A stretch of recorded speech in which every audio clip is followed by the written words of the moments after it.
Yo, what's going on, everybody? This is Ike here, and today we're going to be doing something a little bit crazy. We're going to be picking the worst possible spawns on every single map. I don't know why we've never done this. Great, I accidentally have to kick everyone out. My bad, guys. I've never done this idea where we just spawn in the worst possible spawns. Maybe because I like the idea of choosing my spawns and theorizing what is the best spawn. But today, guys, we are going to be playing with the sole intention of only choosing the worst possible spawn. So, if you guys are interested in that, join us along. Make sure to subscribe if you're not subscribed. Like the stream if you like it. And We're going to get started in just a second as soon as I invite Blake and he realizes that he needs to leave the room that he's in. And yeah, so I am thinking that the best strat for this is going to be to try to, yeah, rank look different today. The best strategy is probably going to be to try to play either Gardener, because Gardener will start with a bubble. It will give us the hit that we need to get out of that crappy area. Or I'm thinking about also playing Thief. Now, I'm not too sure about Thief, but on a couple maps with the areas around us, we might be able to also pull off Thief. And so this might actually be possible. I think this is more doable than it seems, because I'm not saying we have to stay. Oh, also, no rescuers. I'm not allowed to pick any rescuer unless it's Coordinator or Journals, because those are not, they don't have good kite ability. Kite ability? Kite ability, yeah, new word, kite ability. The Coordinator and Journals, they're rescuers, but their kiting is not so great.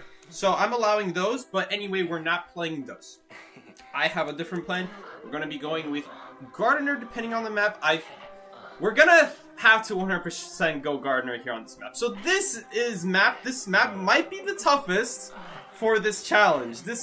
I've been testing it, and I've tested it, and on some maps it's easier, on other maps it's really hard. It just spawns you deep in the corner with nothing to do. Other maps, it doesn't spawn you all the way in the corner, it spawns you to the edge of the corner, and then you can just use a different area, more into the middle of the map. But with Darkwoods, it does not play around. It really depends on which side the hunter spawns at this point, which side the hunter spawns around us. But I found that either one doesn't really matter because you're always in the corners. Most other maps, like on Hospital, you can actually get your way out of the bad spawn if the hunter spawns poorly. Like if they spawn front gate when you spawn back corner, you can actually manage to escape and get closer to Shack. But I think that this is the worst possible spawn. Looks like Dancer is going with the strat. She doesn't care. I guess she's going along with the stream. Although Green River is a lot better for spawn in the corner. Now this is wonderful. This is just great. Oh man, isn't this lovely? Now this I did not plan around with. I planned around there being a middle spawn being taken, but you know what? I guess this doesn't change all that much. If anything, Hunter might not even go for me anymore. Though, we'll still be ready. I have tested on every single map what I think is the worst spawn, and I think this is the worst one in Darkwoods. The top left might be worse, but I figured since you have that rope to go into Darkwoods cabin, and then you can take a bubble hit into the cabin, it might not be as hard to kite as, like, let's say this corner. Look at where we spawn. Like, what are we supposed to do here? And so I've strategized a little bit, but obviously there's not a whole lot to go off of. It's Shadow, which is unironically the best possible spawn we could have done. This is probably the best spawn we could have done. Obviously, I would spawn cabin instead of this corner, but against Shadow, you don't want to spawn in the middle because then it's very easy to just leech the person at middle. Now they can't decode, pass that person, go to the next person, and leech that person. Now they can't decode. Unironically, the spawn we just did is actually amazing against Shadow, and I bet you that Shadow was really surprised when she saw that spawn. But looks like we're actually not getting chased. Now again, Shadow can choose whoever she wants. Gardener is probably one of the harder chases, but I bet you she's just waiting for my bubble to run out and then planning on what to do. I don't know why Blake isn't decoding. There's plenty of ciphers around this area. There should be one inside of cabin, if there's nothing, you know, on the inside of that walled area. But yeah, I don't really know what we're actually going to do here if she chases us. We don't really have any cutting abilities anymore. That was a little bit unlucky. I don't know whether to call that just unlucky or like what, but... Oh, cool. That's actually really helpful. I think we can actually make the jump rope now. Not the jump rope, but the thing. We're probably gonna get hit here though. Let's see. Woo! We do manage to get the bubble hit. We'll force out the ghost now. Uh-oh. Maybe we can bait it? She's just breaking the pallet. Scaring her? Scaring her? We definitely need to force out the eyeball at this point. I definitely want to force it out, if possible. I think she's gonna look away here last second. That sucks for me. This is pretty much GG's. Oh, no, it counted as looking at her. Oh, she missed! Yes! Oh my goodness, she messed up big time. She messed up really badly, and we can take the rope now because our energy came back. Let's go. We're still in actually a really good spot here. Especially because this ghost is still on us, and she can't really do anything. As long as we don't look at her. We did not look at her. We did dodge her right there. Okay, so I think let's see what she's gonna do here. Okay, it looks like she doesn't honestly know what to do. I don't think she's ever been in this situation before. So as long as she keeps this ghost on us, it's actually really hard for her to do anything because she can't leech onto me. Okay, now she finally... Oh, that is actually really annoying. Because you guys may have noticed that she wasn't actually able to do anything. Let's see who she goes after. Wow, she's actually going to choose to go after the mercenary, which means we need to get healed up immediately as soon as well. I didn't even realize there was one Cypher remaining. Was the Kai really that good, or was she just that slow early game picking a target? I don't feel that Kai was honestly that good. I don't know how she messed up there. I don't know how she messed up there at the end, where we were at 100 eyeball and she didn't manage to get the hit there. But I will say a little gardener mechanic actually saved us. I don't know if you guys noticed, but a little gardener mechanic saved us. Oh, I don't know why we're still... It's literally charging. It's fine. I was at 2% earlier. But I don't know if you guys noticed, but when I got 100 eyeball, my bubble was 40% charged, and when I freed myself, it was still 40% charged. I didn't know that. I actually didn't know that. That's a really cool game mechanic where... Okay, in the balance changes, when they said this, I don't want to dump all our eggs in one basket doing the same Cyber, because then she just needs to leech one of us and stops the whole thing. So that's why I'm not doing that. But, as I was saying, one of the things about, and we're going to drop this. This is literally only useful for a pallet boost. That's literally it against Shadow, at least. We're going to try to see if we can do the gate. She has the ghost on the mercenary, so I don't actually... I didn't see that. I was in the middle of saying something. I didn't notice that she teleported. I didn't hear the sound effect. Oh, that is so frustrating. I was right in the middle of saying something, and I looked away at the worst time possible.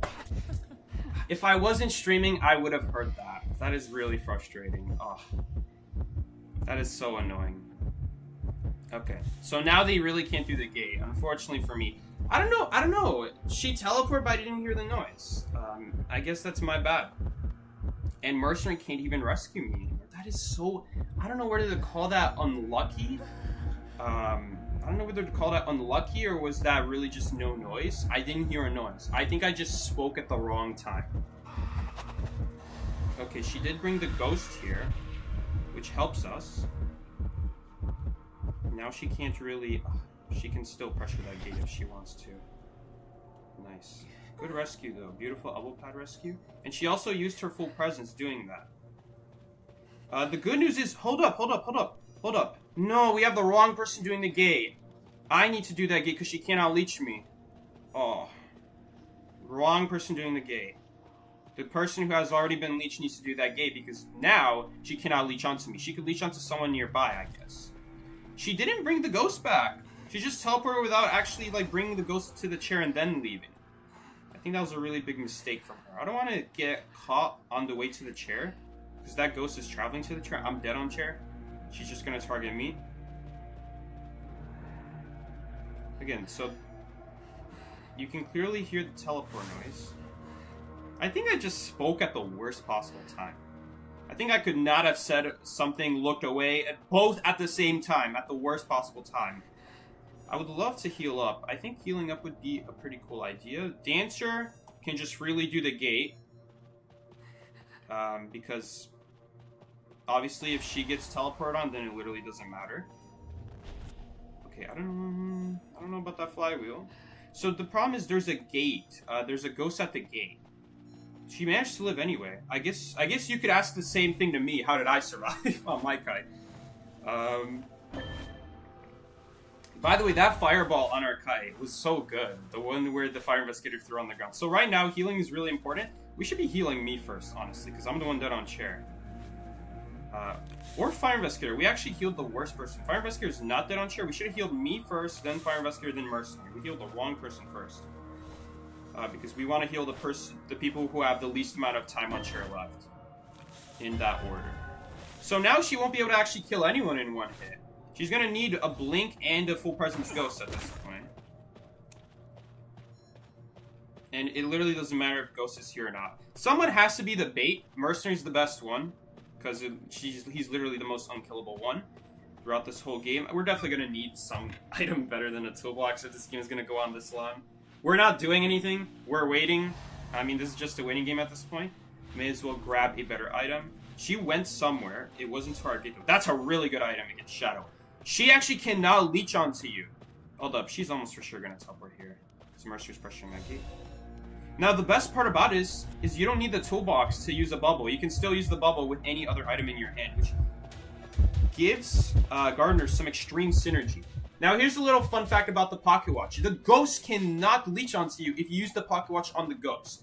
How can you tell if you use the Pocket Watch on the Ghost? Easy. You just wait for your screen to go black on the edges. Plus, I think you'll get a notification. I don't know if you will. It doesn't really matter if you do, because the black sides are already enough of a notification. When you use the Pocket Watch, she literally cannot leech onto you until the Pocket Watch runs out, or if you use the watch outside of the range of the Ghost. That's another way. We might actually get crows here in a second.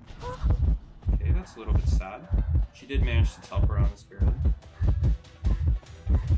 We're not going to look at her because I don't think I can manage to get 100 here in time. What is she going to do here? Okay.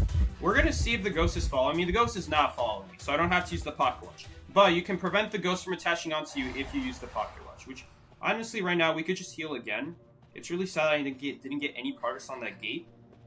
I thought that maybe she wouldn't realize, because so far the Shadow hasn't been playing so well. Against the Shadow who has been proven to be a more worthy opponent, I would probably bait it. I would step into it a little bit, and then that would be enough to bait her, probably. But right now, I cannot deal with anything with the gate. I can be more aggressive if I want with this Pocket Watch, but I also don't want to use it just to keep myself alive right now. So these guys are definitely going to heal me up. I feel like one of them, like especially the Elf Mercenary, while he couldn't get leashed in the moment, should have gone to pressure the gate. We don't need two people healing me. But again, she's not going to be able to do anything. Now, as long as I pressure the gate, as long as these guys don't get near the gate, I can actually do this. But they're just, I think, we'll see here. She actually teleported on the wrong tombstone. Nice. She didn't know which one we were coming for, to be fair. Okay. So she just used her full presence. We're going to have to heal again. I hate when people crouch down to heal. Because it actually throws you off of the healing progress. Okay, Mercenary might take a hit here. Doesn't really matter. There's really not a whole lot we can do. We're playing this really safe. I have to play safe. Why did she teleport back? No one is there. So again, as long as no one else goes near the gate, I can just do it. Right now I think they're just destroying the tombstone, but I can do the gate. Oh. No, they don't know the game mechanics. So if you have the Ghost on you, you just use the Pocket Watch. And she cannot leech onto you. Right now it's pointless to use it because she's going to use it on the Mercenary, not on me. Okay. I don't know if he'll make it. He's getting body blocked right now. Okay, well the gate is open. I don't know. She has to go deal with the Dancer. I think Dancer can just straight up leave. We can all leave. Unless Dancer cannot do the gate for some reason. So yeah. We didn't get to show off the cool game mechanic, but... Oh, we can use it right now. Well, she just used it. Oh no, she did the glitch. So there's actually a glitch in the game. Oh man, I can't believe they still haven't patched this. If you get leeched the exact same time you use your Pocket Watch, it leaves 2 tombstones. I don't understand why. They still haven't fixed that. I've had that happen to me in a tournament match. I've had this happen in, I guess, in a rank match now, where you just get a tombstone. 2 tombstones. As long as you get leeched the exact frame you use the Pocket Watch. So you should use the Pocket Watch sooner. But if you use the Pocket Watch before you get leashed, you cannot get leashed anymore. That is how that works.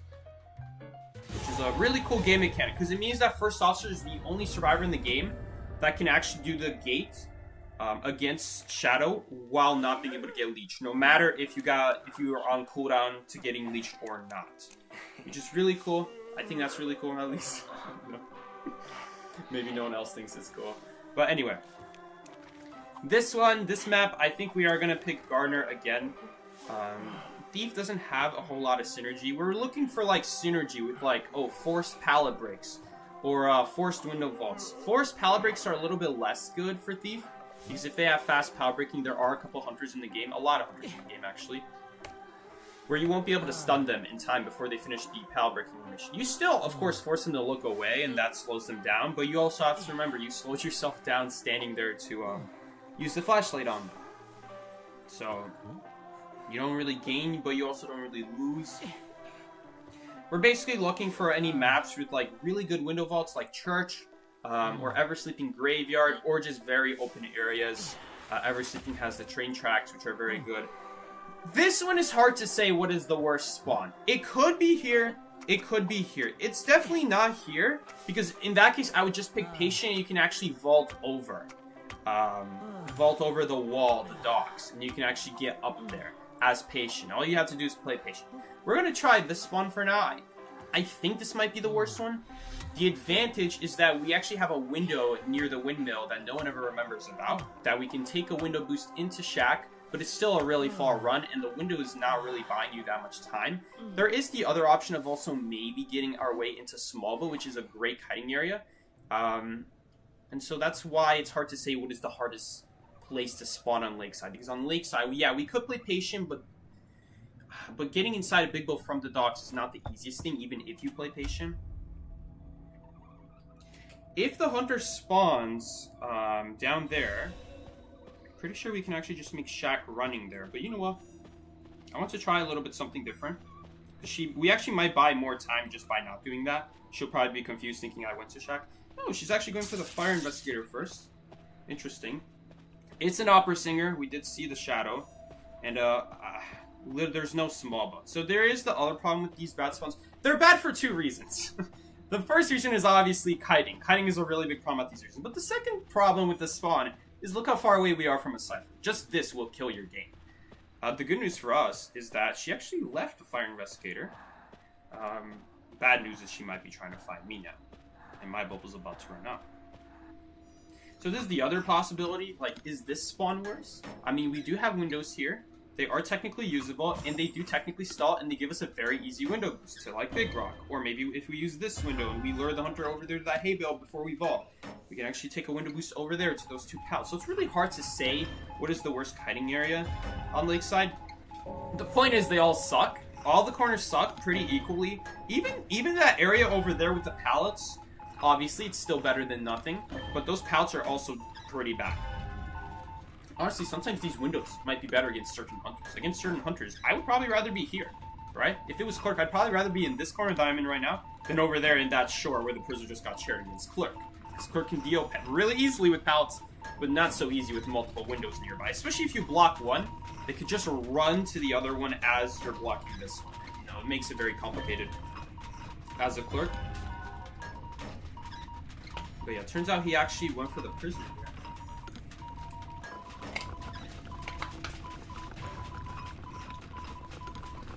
It's possible that they see my name as Psyche and maybe they know Psyche's got some plan. Probably not. Probably not. Like, there's only so much a talented player in the game. Talented, okay. I don't want to say that because it sounds egotistical. But there's only so much a good player can do in the game that's been playing a long time, can do even in a bad area. Even when you've played so long against every single hunter. Granted, Opera Singer is one of the newer hunters in the game, but still, there are ways to make even the bad areas work. And especially in combination with the bubble, we can stall out a little bit, and then when we get like 30 or 20 seconds left on our bubble, then I leave, then I go out in the open. Now the hunter asks the question, am I really going to wait 20 or 30 seconds for the bubble to run out? Now that they've already stalled me out 20 seconds? They're probably not. So we're probably going to get free 20 seconds of hiding from that bad area. And then they'll hit my bubble, and I'll be going into a good area. So that's the plan we're trying to go for. I don't even think I explained that when I said why we're going Gardener, because that's the idea. The idea is these bad areas, they can't last us forever, but they can still stall a little bit, especially in combination with broken windows. Because most of these bad areas do have a window by them, which is probably better than pallets. Windows are probably better than pallets nowadays with so many hunters running pallet breaking. And, you know, Clerk not being as good. Well, she's still really good, but not as many people use her as How did this happen? We got 2 people injured. I think, did we go for a double rescue? I don't even remember if we went for a double rescue. Did we rescue him twice, that person? We should probably heal you. Gravekeeper's stalling out a good bit. I bet you, man, if you have like 1,000,000 pallets pre-dropped at shore, Gravekeeper would still be pretty good against Opera Singer. There's so many crappy pallets there, but Gravekeeper forces you to break every single one because of his ability to go under, so I wonder, maybe that's what he did. So far, no one's been chasing us. I guess that Shadow chased us, but we had a really good start with that Fire Investigator ball. It really saved our life there. And so that really helped out the whole kite. Also, that little game mechanic of getting stunned actually saves your Gardener bubble progress. I didn't know that. I thought it was just getting hit. Which is really neat. So if you're up against Anne or something like that, you get stunned while creating a bubble, that bubble progress still saves, which I think is really cool. Really neat. I think I already said that, right? Okay, this pallet is dropped here. Which is good to know if we ever come from this side of the stairs, from the other side of the stairs, I should say, instead of using the window. Usually the window's going to be better, but maybe we want to leave Big Boat and get a pal boost out. Maybe that might be the better option. I do wonder, I know that the Cypher probably has some progress on it, because that's the one that Gravekeeper was just kiting near. But we just can't do that Cypher. He's just too close to that Cypher. Better to start another Cypher as soon as possible. And look, we've already caught up to the other Cypher. Maybe Shore had progress. Maybe Shore did have some progress. Again, a little bit risky to do that. A little bit risky to do that Cypher. Yeah, just a little bit awkward game here. Prisoner went down a little bit early, considering that the Opera left targets there, and we're still in this situation is a little bit sad. We just didn't have the deco parks. But again, I think our spawn made a really big deal. Had I spawned in a better spawn, we could start our Cypher sooner, and then we could do our next Cypher sooner, and then we could do our third Cypher sooner. Instead, I took forever just to reach our first Cypher. Hopefully they crawl on each other. That's the only way they can do this here. I'm gonna wait for her to run away. Because some hunters do balloon hit right after picking up just to swing at the drop survivor and hope that you pop. That's why you wait like a couple seconds just to make sure they're actually walking away from the knockdown survivor. Now, I do see the Opera Singer there. What is she doing? She's like spinning in a circle. Okay. Yeah, we're pretty much screwed here. Maybe we'll get it in time? We should have started it immediately instead of running. Okay, good to know. Anyway, we weren't going to make that. You can make it against other hunters, but if it's a Opera Singer with really fast reflexes, then she should be able to stop you from reaching that good pallet. Good pallet in quotation marks. It's good, but it's really hard to actually connect that pallet next to gate towards anything else. I don't even know how we actually managed to lose that game. Again, I think it was just that late Cypher start. I think that late Cypher start made a really big difference. I feel like maybe Prisoner should not do Shore either. It's hard to really say because Big Bo gets blocked. Big Bo is the Cypher that got blocked. So he could either do Shore, he could do outside, the Big Rock. Big Rock is the Cypher that was there next. Which is a better kiting area, a lot better. So I would probably go there. Instead of Shore. Shore is... Yikes. Shore used to be fine. Even back then. Even back when it was a Clown meta, when it was Geisha meta, Shore was never really that great. Nowadays, it's only gotten worse and worse.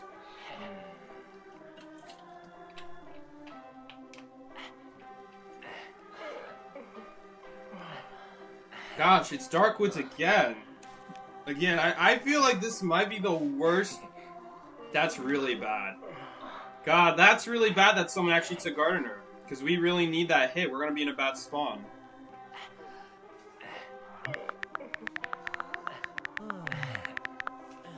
I'll ask. Maybe they'll hand it. Probably not. They look like someone who's only invested in matches. Oh, she's nice. Oh, thank you. I feel so bad what I'm about to do to her now. Well, at least she knows that I'm probably not going after her Gardener badge if I'm about to pick this spawn. I feel so bad for her. Oh, I'm so sorry, man. We really need the hit to get out of our crappy area. We could go Psychologist. I was thinking about Psychologist as a potential survivor. Okay, so this is the better option. The hunter could either spawn above you or on the left of you. This is the better option. Because we can still make our way to the treehouse. As opposed to if they spawn out above you, it's really hard to make it to cabin.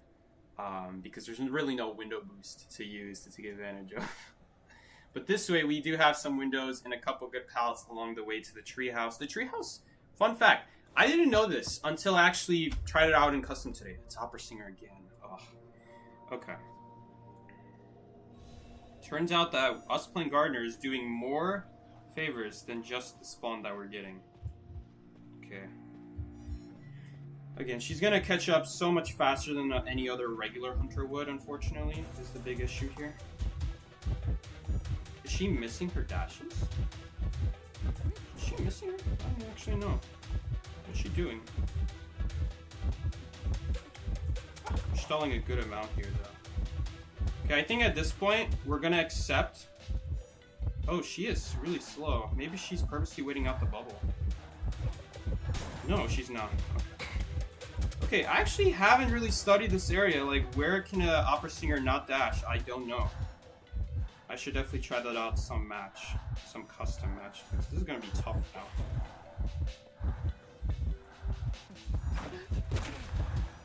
Let's see, maybe we can make this. Please. Oh, she's going around. We're actually not gonna make it. I think it's fine though. I think it is better to just take the veteran bonus here, because that ghost is anyway gonna disappear. And we'll see here. She might choose to drop down. We're gonna try to stall. I don't know if we can stall long enough. I don't actually think we can. Can we actually make it here? I don't know if we can make this. We actually can make it. That's crazy. Dude, we are abusing these tree houses today. Today the treehouse abuse is real. Oh, I'm sorry, I can't use your ball. Okay, she did end up having blink there. I know we died by basement, but honestly, I'm kind of surprised that we ended up getting even close to a winning kite here. That is more my main concern is that we're just going for a tie kite here mostly. And we're not really too worried, especially because it's Opera Singer, so it doesn't really matter where I die because Opera Singer has no map pressure. Now, if they choose to do, in fact, rescue, then this does make it harder. But I don't even think we have enough progress. This is, I don't know about this rescue. There's no way for me to escape. What is this rescue? I have no tide turner. There's no tide turner for either of us. Can you body block? Maybe she can, like, body block here. No, I'm not. We're not trying. Yes. And now maybe he can use the ball and we can do the exact same thing I did earlier. Yes, he did put a ball. Question is, where do we kite? I think we do this. Let's actually make sure she's following me. Because if you jump too early... Oh, she went to the wrong place. Where is she going? Look, I'm not gonna lie, I don't feel like we're facing like the world's best hunters today.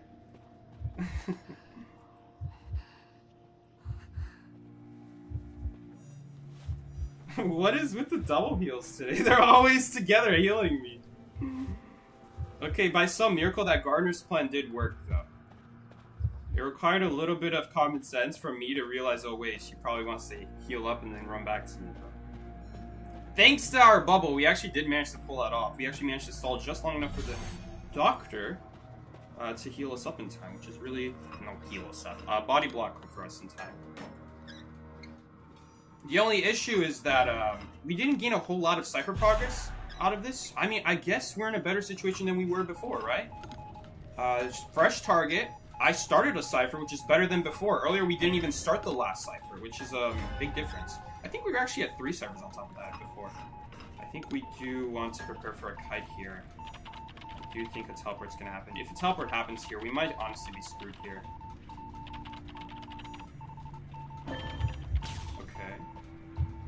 See what happens. Okay, she's not interested in chasing, which is fine. We didn't even really lose that much getting off that Cypher. Man, Gardener has been carrying today. Gardener has been doing really well, honestly. I think Opera Singer makes a really big difference. Gardener with 3 hits, Opera Singer is a hunter who can only do basic hits. Really makes a big difference. Well, you guys saw the strategy there. Even though I don't think that Opera Singer was very consistent with her dashes, she was making some mistakes here and there. Early game, being able to stall, even with a crappy window, right? Being able to stall those 20-25 seconds and then using the last 25 seconds to just go to that good area, and it doesn't matter that they hit you because we don't need that damage. We're not going to get that damage. In fact, we want to get hit because if we don't get hit, we run out of that bubble anyway. So it's really important that when you're playing Gardener, sooner or later, you leave the area on purpose, and soon enough where your bubble still has a lot of time left to force the Hunter to be like, okay, do I really wait out 20 more seconds on this bubble, or do I just take the hit? And you put them in a really tough position when you do something like that. But we can actually escape. See ya. Let's see what she does. She's probably going to teleport back with her Shadow Clone. Or she just doesn't have one. I guess she wants to patrol the area first. I'm going to let my teammates know that the Hunter is still nearby, just to not come here. We can actually stall with our bubble here. Okay, this is not too great, because I'm nearby, which is causing her to not be able to get debuff for as long. When there are multiple survivors near the Knight, the ability is way worse. It only lasts 5 seconds for Knight, and on top of that, I don't like that they're running in the same area. Towards the same gate, I mean. And on top of that, when you predict attack or when you predict ability, those debuffs last for less. The stun of predicting attack and stunning the Hunter would normally last 2 seconds, but with teammates nearby, it only lasts 1 second. Or when you predict ability, I think it's 3 seconds. I haven't tried it. I'm not sure. It's either 3 or 4 seconds. But yeah, this is going to be wraps here. Doctor did manage to split off. And I'm not going to lie, Doctor saved this match. In a different world, we wouldn't have gotten body block there. And we would just die in basement, and this would probably be a tie, maybe even a loss because of the Doctor rescuing, because then she could just quickly go after the Doctor after knocking me down, and maybe knock her down. Probably not, because she's got veteran bonus. The veteran bonus and the bubble, huge difference makers against Opera Singer, because now we can actually make areas that normally would not be as easy to reach, or if we did try to reach those areas other stars, we might get hit along the way, or even if we make them, then the Hunter is just going to be way closer. So, like when we got hit there. I used the veteran bonus, jumped down the hole, made my way to the, I guess, the other jump rope after taking a lucky bubble hit. And we managed to make it, all thanks to that veteran bonus, giving us the speed we need to even barely make it in the first place. Which was really nice there.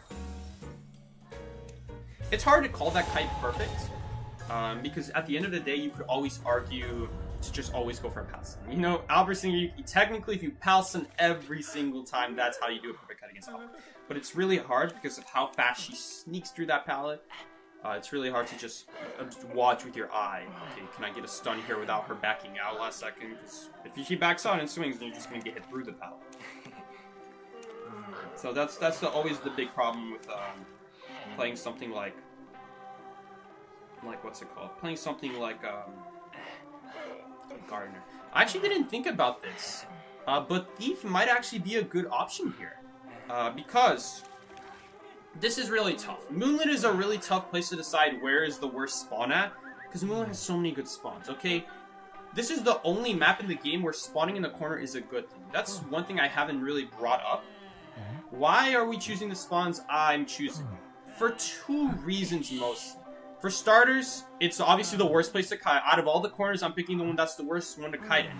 But the other thing is, I'm picking specifically corners or edges of the map, because the edges of the map give you no rotation value. One of the most important things about kiting, if you guys want to improve your kiting, has actually nothing to do with kiting. It actually has to do with just walking away from the Hunter. When you spawn in the corner, you cannot really go left, you cannot really go right. You can only go in the direction opposite of the Hunter, yes, but when you do that and you spawn in the corner, let's say you spawn in the corner, right, and you're taking a straight line up, right, north, because the Hunter spawned left of you or something like that. I realize that the camera is reversed. So, you spawn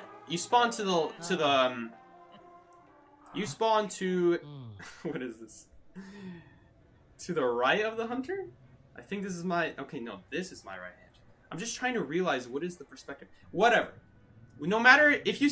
The point is, if you spawn in a corner, and you try to go away from the hunter, they're always going to cut you off in like this triangle spot because you're trying to get away from the corner. And if they spawn on the edge of the map, you're always going to be in a position where they're going to be able to quickly catch up to you, even cut off some distance.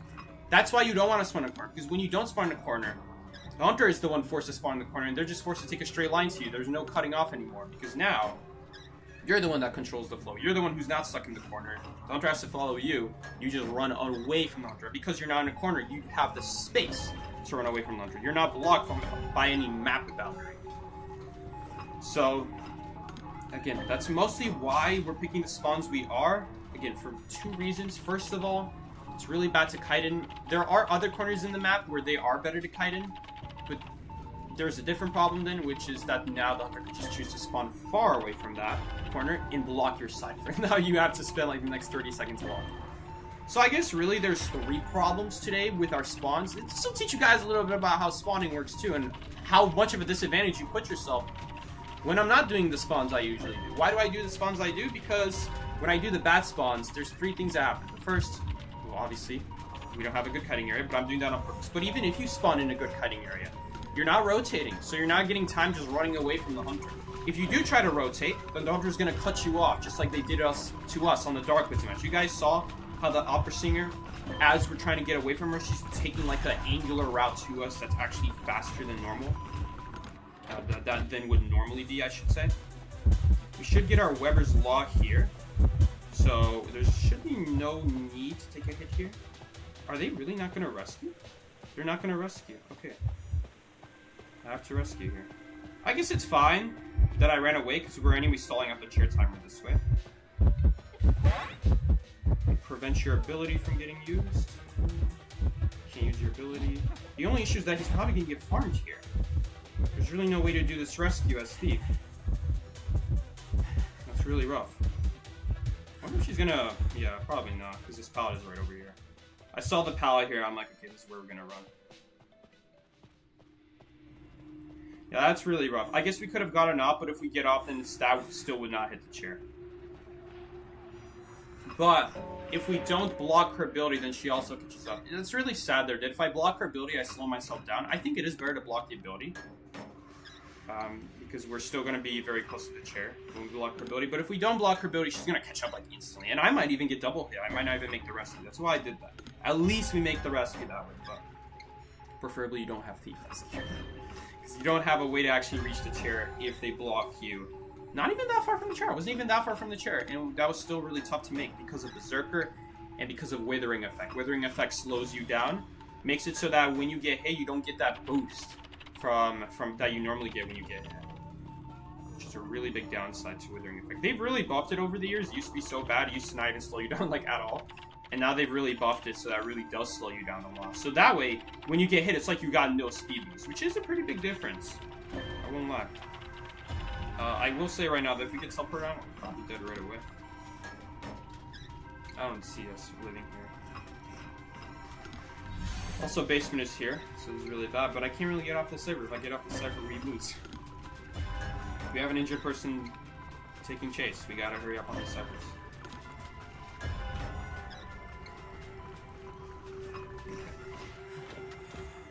Okay, that's not too good. That's our last server mission. It's pretty easy for her to pressure now. I'm actually gonna do Bridge, since she chose to just pressure right now. Okay. Whatever. We can do that. Also, I forgot to add a win for our last match. Let me do that real quick. I guess we're gonna do Bridge. And it does have a good amount of progress already. 17%. Nothing to laugh at. It's got a decent amount of progress in it.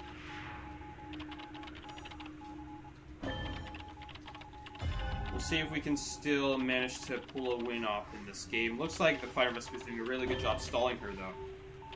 Honestly, at this point, it would have just been better to pick up the Pinker. I think she thought that she would very quickly get a hit on the Fire Investigator, but all that time wasted just for Painter picking himself up and no damage on the Fire Investigator. So Blake did a really good job there, because we still have a Rescuer now, and now Painter just got up for free. We just basically got 30 seconds for nothing, for literally no reason, thanks to her leaving her target and trying to get a greedy hit.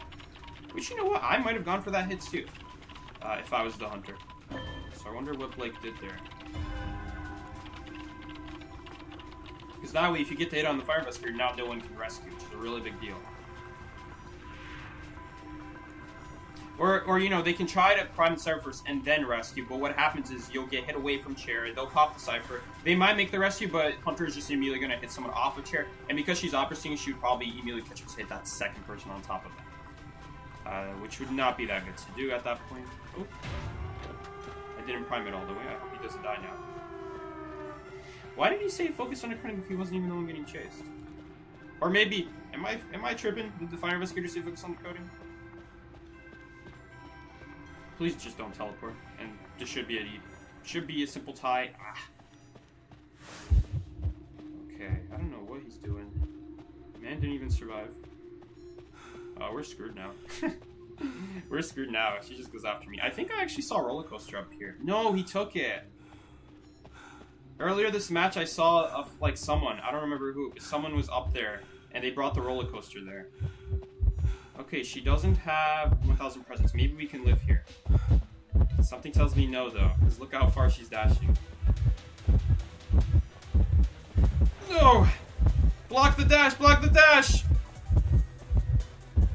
I'm just gonna hold my flashlight out. I don't care. We're not taking any chances with a speed hunter.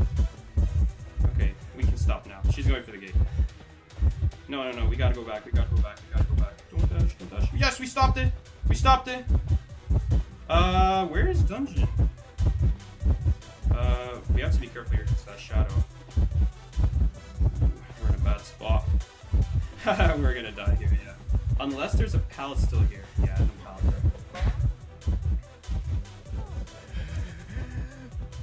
Alright, well at least we still managed to tie there. Thief pulling miracles here, but thankfully still tied that match.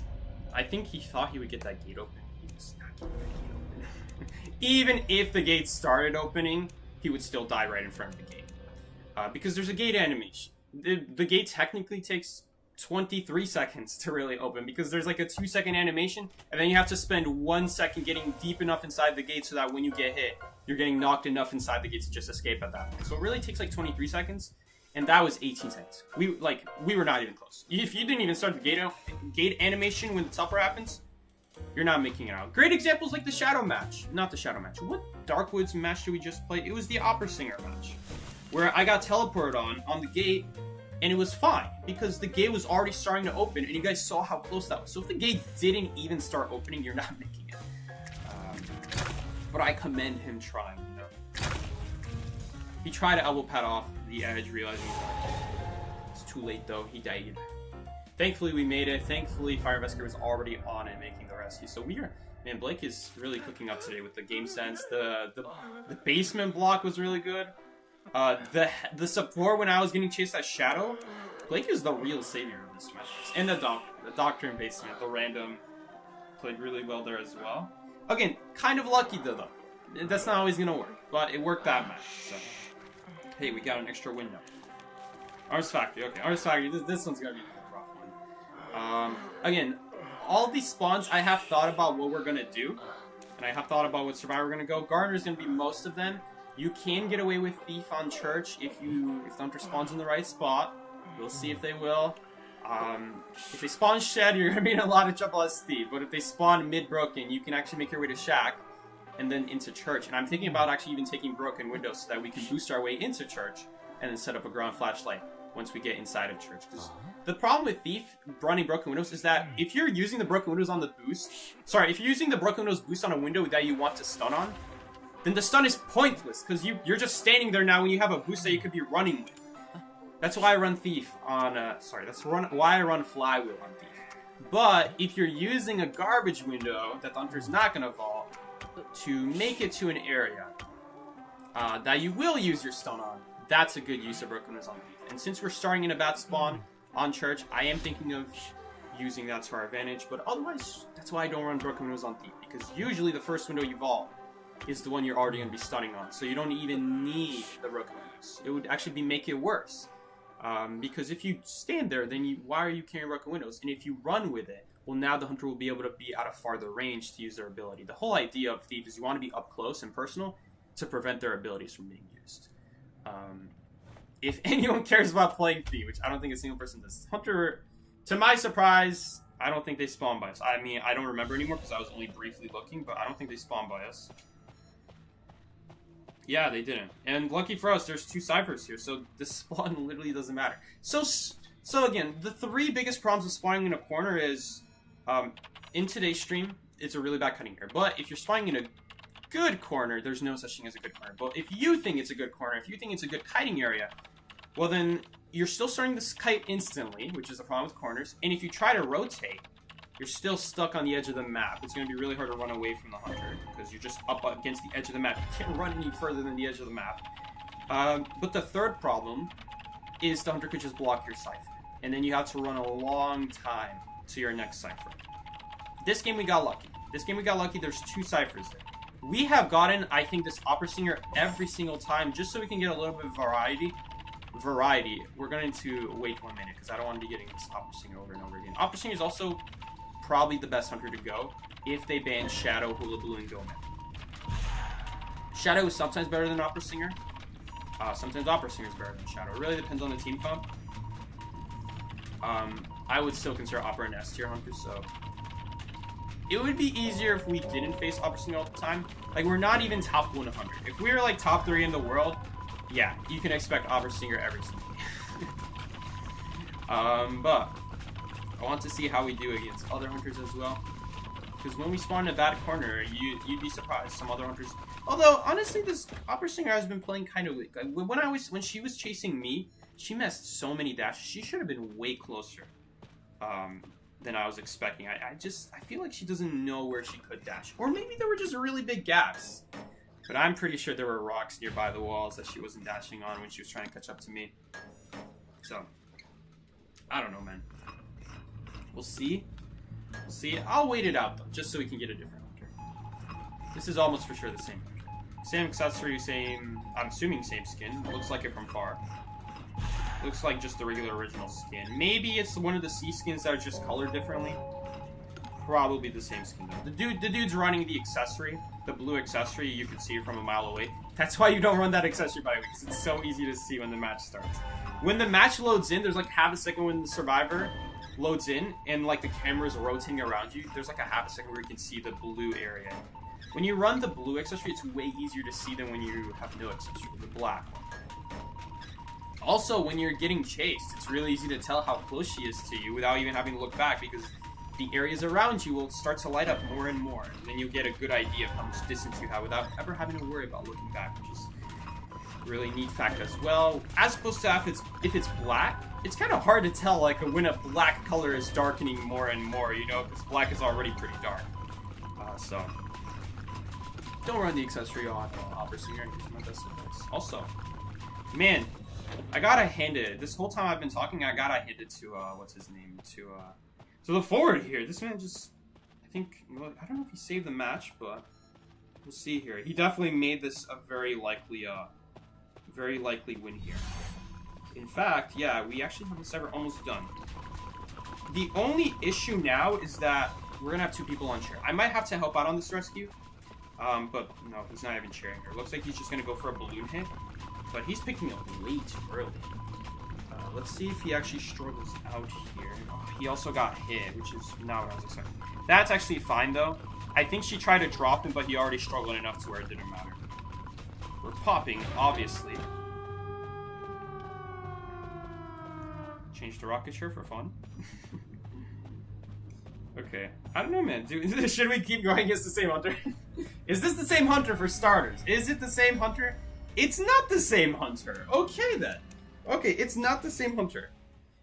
Maybe it was a different skin. I never saw the hunter once this game. I literally had 0 kite time. Kite in 0 seconds, guys. Worst player on the planet. I guess we're just gonna start another match. I don't know. I don't think we're that high. Yeah, we're not even close. There's a lot of no-lifers nowadays. Ever since COVID struck, dude, I cannot tell you guys how many people play Afternoons. It's crazy. Back then, dude, I only played evening and I was top 30 consistently. Maybe more people play. I think it's just more people playing afternoon. But back then, I think the other thing is my rank sessions used to be way better back in the day. Nowadays, they suck. Like, you cannot consistently win nowadays. There's going to be so many matches where people are in the wrong place at the wrong time, and you're losing a lot of matches just on the positioning, mostly. Even if they do the right thing, if they're in the wrong place at the wrong time, they just end up losing the match.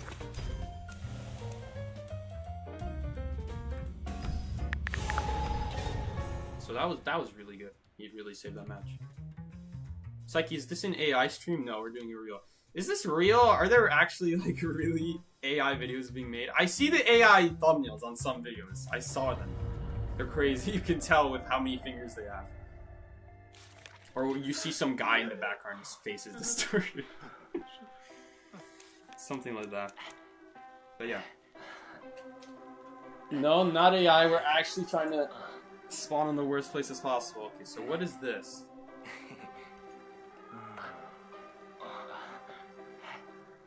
What, is there something wrong with the stream, or am I just not reading the chat? Okay, people just think I don't read the chat. Luca cares about Thief. Let's go, Luca. Okay, the Bane meteorologist. Interesting. Is there like a meteorologist strat? Are they worried that someone is gonna go behind the staircase on Factory and fly up there, where you drop down normally? Okay, this is gonna be really bad. A lot of these are gonna be really bad. I haven't even talked about Hospital yet. That one might be the worst one. That one actually might be the worst one. I don't know what we're gonna do for Hospital. It really depends what side the hunter approaches from. But this one is also pretty bad. Leo's memory is also pretty bad. It's gonna be this one. So I did think about that maybe this one is worse, but I do believe that using that window, there is a window to the edge of the map. Starting your kite there would be a pretty good start. But this is really hard to reach any other good area. Now I don't think this area is actually all that bad. I think if you transition here after using other resources, I think it is actually pretty fine. Especially against a hunter who suffers against windows. This is a great area. But if it's like Night Watch or Geisha, you definitely not want to be here. So it really depends on the hunter. But we'll see. And also, the hunter's not spawning near us. I was expecting hunter to spawn above me. And I did test. I've tested all these spawns, and I've tested every single possible option. Is this a camera or a Mad Ice? I cannot believe that the hunter spawned sideways of us. Changed it to rocket chair. And the Cypher got blocked. This is what I hate about Leo's memory. Really? Really? This Cypher didn't get blocked? Interesting. That's really interesting. By the way, since it's a photographer, me doing a bat spawn is actually good for us. Because now if he wants to go after me after getting prisoner, he's gonna have to go in the corner of the map away from everyone else. So, turns out that Justice spawns are actually, if you want to counter him, you would do similar spawns as Shadow spawns. So my prediction here is that he's gonna go after me in a second. He's acting like he doesn't know where I am. And then he's gonna last second drop prisoner, pick me up, and hope that I'm doing that to block Cypher probably. That's what I'm guessing at least. Or just chair both of us. Yeah, why not? He's not gonna chair both of us. The most important thing is to just not really get predicted by him. It's honestly a big guessing game. Oh man, and Prisoner might have lost that guessing game. I don't know where he's... I guess he's trying to do reverse psychology. You know, he got chaired in that corner, so he's running to that corner. A little bit risky, because usually they immediately switch worlds after chairing people. So he might just see him running. Okay, this is going to be kind of sad, because I think we're just going to die to Blink here. Let's see. We do have Mercenary on the team. Ooh, it's kind of bad that someone is here.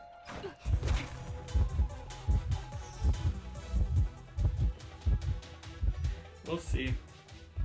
We'll see what happens this match.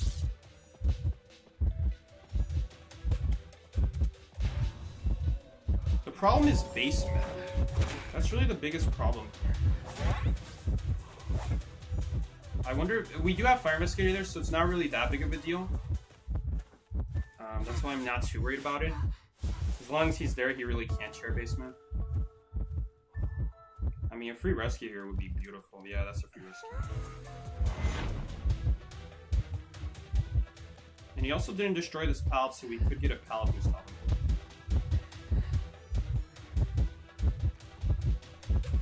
This is a really bad situation, though. I think we're gonna go down. Can we survive? I don't think we're gonna survive. We're not gonna survive. We're not even gonna make it to the camera.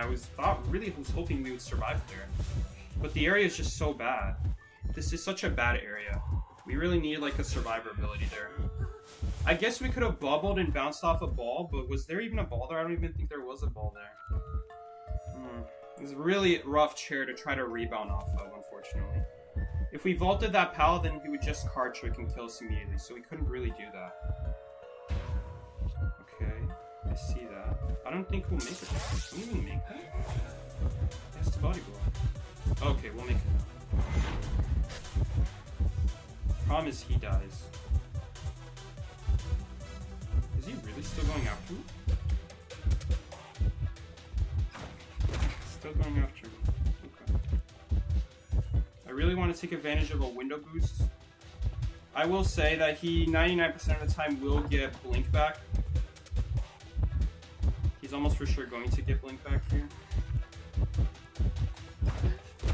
If he goes around, we just make the bubble. Dang it, we didn't make it on that. Should have made it sooner. Should have made it sooner. We were 0.3 seconds off. Unfortunate. Maybe if I was just a little bit more used to Gardener, we would make that on time, but it's a little bit sad.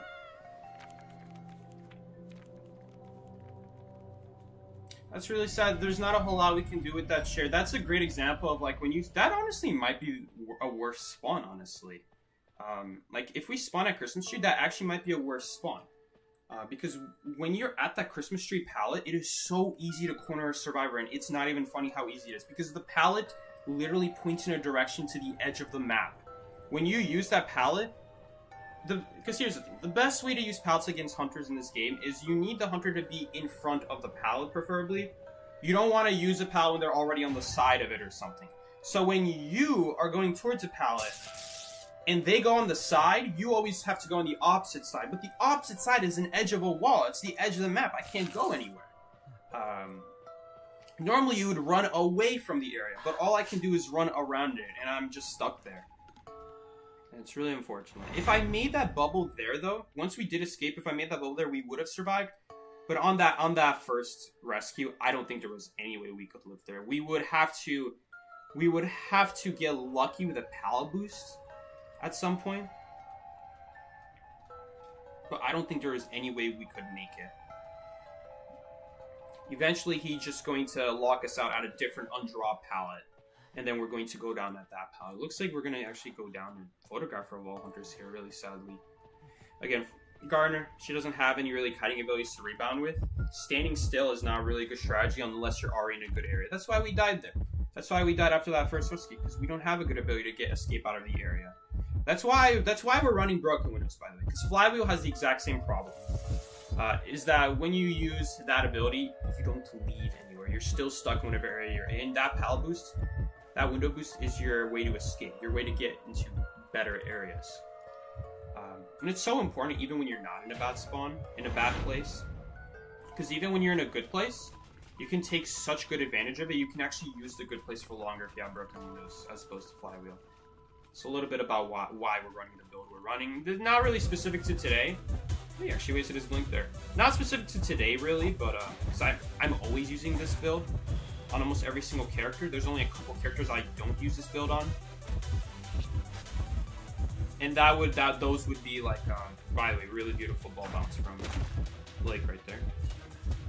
Bouncing off backwards. So if you keep your camera forward, but you hold your joystick backwards, it does actually still get decided by where your camera's facing, which is a really cool trick about Fire Investigators. That, unlike Mercenary, it is not based off the joystick. You can, in fact... Oh, if only he dropped that the first time he swung, then he would have not had to drop it again. We might actually tie this game here still. He's not going to make it. Is he? Wow, he barely made it. Okay. Wow, okay, that really sucks. Really smart move from the Fire Investigator. Man, if Blake just didn't die there, like, if he didn't get hit through that pallet, if he just dropped it as soon as he missed the first time, he would be fine. As long as he doesn't have teleport, though, we should also be fine. Because they could just pick themselves up and leave. I guess Mercenary's leaving just in case the teleport happens right now. And then Prisoner wouldn't be able to escape, obviously. It would be safer to just go for the rescue and try to body block for Prisoner.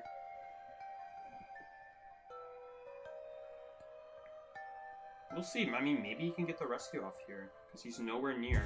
He's actually next to the survivor. Holy crap. So if he doesn't have teleport, I think he actually has elbow pads, right? Those are elbow pads on him. He could even use one if he wants. I don't think he should. Because Hunter's so far away anyway. Like, by the time you... Even if you rescue early, the Hunter's, like, going to find him on the edge of the map somewhere, probably in a bad area. So it really doesn't matter how early you rescue him. Maybe it will. Maybe it'll throw him off. I guess he doesn't need the elbow pads anyway, right? Because it's photographer. So why not use them? Maybe it'll give our survivor a chance to escape. So you could say, like, why use them, but you could also argue, why not? It's photographer. He's not going to need them. This will give us a chance of maybe... Maybe he doesn't lose him, but he could still rebound here. Good reflexes. Nice. Okay, that was really good. And Dungeon is there. Hold up, Dungeon is there, isn't it? Or was that a different game? Oh, I guess that was a different game. Did we play Leo's Memory today? Before? I don't remember if we did. I don't remember if we did. Unfortunately, no win, but at least we do take the tie. Again, even if I didn't die to that free hit, we still would have been in a really tough spot. We would die to Blink, and I guess getting the Blink out is still really good. That is still really important for our other teams to guarantee a tie.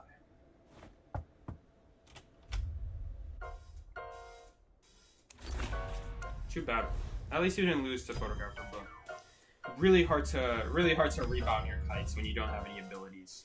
Standing still is not a good ability. It's good sometimes. It's good if the Hunter's gonna catch up to you instantly, like Opera Singer or Go Man. Like at that point, you don't even worry about running. Running won't do anything. But yeah, against Hunters like photographer, who are not really. Those are not Hunters that you are. That you are really using abilities to kite mid-kite. You're really using abilities to actually escape off the chair when he blinks you to death. Because obviously no ability is going to counter blink if you're already injured. You could flywheel it, I guess, but even that's not consistent. You might flywheel it, but then do you have a pallet or a window to immediately fall up and still not die, you know? You might, and then if they immediately break that pallet, you might still be dead because of how fast this pallet breaking is. Okay, so Chinatown. This one's actually, I don't think this one is gonna be that bad. It could still be bad. It probably will be bad still, but it's not gonna be as bad as, let's say, Leo's Memory or Hospital. That's fun. Because we have buildings to work with, the Hunter can't take a straight line to me, because there's buildings in his way, so we can use it to our advantage. So, earlier when I mentioned when you spawn in corners and you try to run out of the corner, the Hunter's gonna go at like a diagonal. Like, I spawn here, right? I'm gonna spawn here and I'm gonna try to go in this direction, right? And if the Hunter spawns here, then they're just going to take a line here, and we're going to meet up right here, and you guys see that distance is lost now. That me going sideways does not get as much value, but because there's a building in the way, he can't take a straight route to me. Why is there a black screen? I probably took a screenshot. Hopefully he spawns at Umbrella. Thank you, because now we don't spawn in the corner. This is one of the maps where it actually pushes you out of the corner if you spawn on the wrong side of Hunter.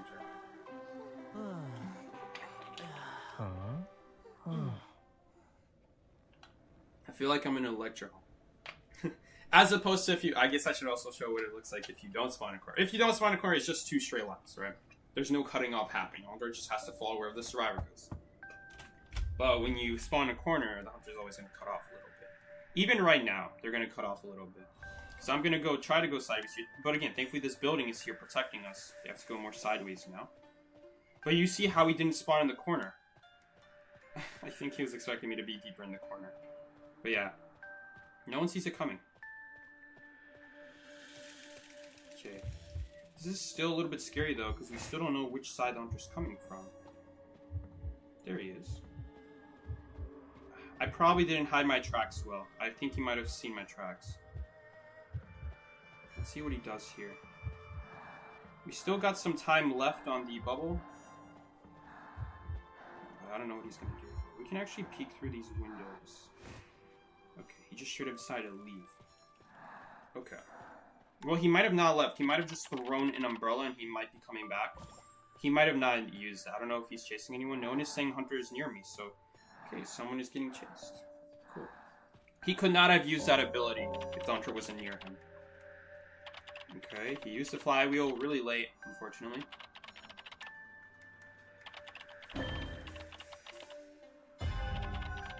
So can someone go through this stream in time to have the first time? I'm really trying to focus today. Like we're not playing around here with these spawns. We're gonna die if I don't know which side Hunter spawns. And I really gotta think here. Maybe I should think for all my streams. Maybe then I would do good kites on all my streams. Yeah, maybe I should think more often now that I think about it. What a great discovery by Psyche. Anyway. Now I will unfortunately go down here. But you guys saw, we didn't actually spawn that deep in the corner. We spawn on the edge of the corner. And this is a great example of how there are a couple spawns in this game where if you spawn in the corner, you actually don't spawn that deep. Because of that, I was thinking that maybe the other side, the bushes spawn corner, might be worse. Because look at here, we have Restaurant, which is a very good hiding area against most hunters. If you know how to use the windows, in what order, and when. And where to stand so you don't run into the hunter. And it is a pretty good area. Especially because this is the one place in the map where you have windows that will not go down, and they actually work well together. They're not just some randomly placed window that is sometimes good and usually not. But yeah, basement is here. I didn't see dungeon. I forgot to check the corner. You almost never pass that corner. I should have checked the dungeon was there. We just have to decode at this point. Okay, he died anyway. The Cypher's not shaking yet. Okay, it's shaking now. Okay. I mean, who knows? Maybe this man is crazy enough to teleport on a not shaking Cypher. Because he saw that my Cypher behind got popped, so maybe he'll think I'll go there next.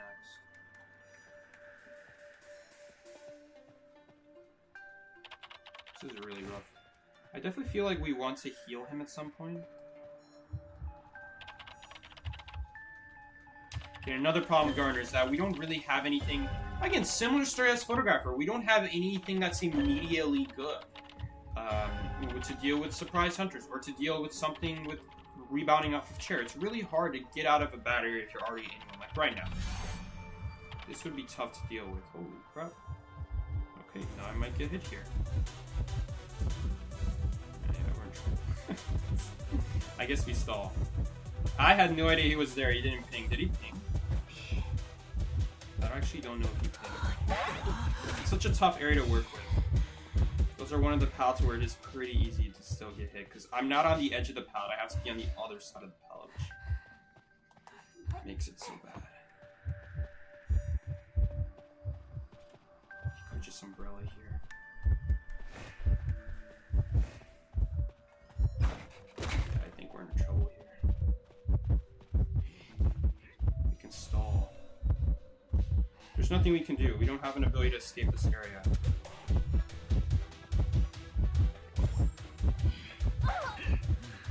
One of the biggest problems with Gardener, why I don't like to actually play Gardener, is that it actually doesn't help you get out of a bad area. It doesn't do anything to help you out of a bad area, which is a huge downside of Gardener. So certain maps like Chinatown, where there's these huge dead zones. There's very little to do. Even right now, I don't know what we're gonna do when we get off this chair. He has to pretty much leave us, and then we have a shot.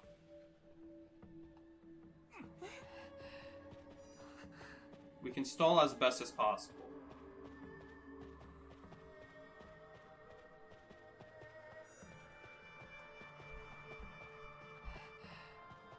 Not really interested in doing that cipher. It would be very easy to teleport on any of those middle ciphers right now.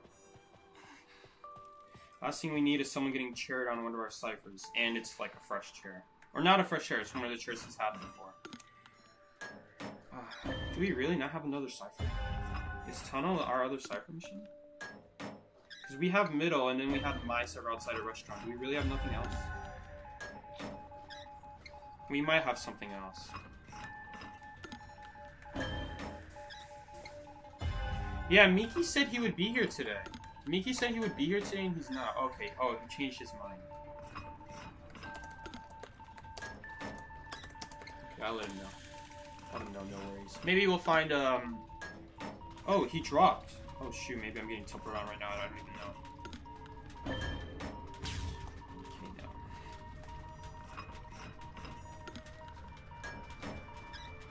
Okay, no. Oh boy, I sure wonder what he's doing.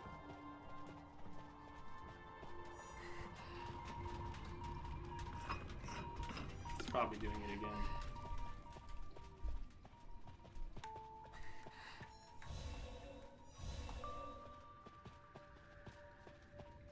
Problem is now I really don't know what he's doing. Hopefully we can get another calibration so I can miss it and see what's happening. Okay, it's just on the other guy.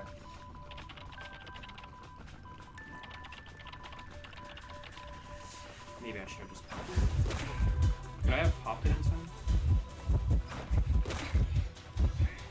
Surprise! I'm not making a bubble. Hold up, maybe we can bait like a bell. Got him. Still bad position, but maybe we can live. There's no way that still counted. Seriously? That should not still count.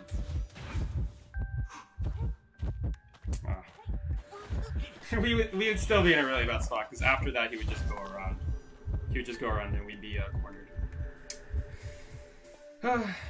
You see this, guys. The amount of crazy stuff you have to pull off to make Gardener work. You have to be really talented at the game. You have to be like thinking already like 5 steps ahead to even not die instantly in that situation. I don't think we died instantly in that situation. I think we did as best as possible. We survived the teleport. He broke the pallet. He was just trying to go after him because he thought I was making a bubble. I got a pallet boost, escaped the battery into another area that we can try to survive in.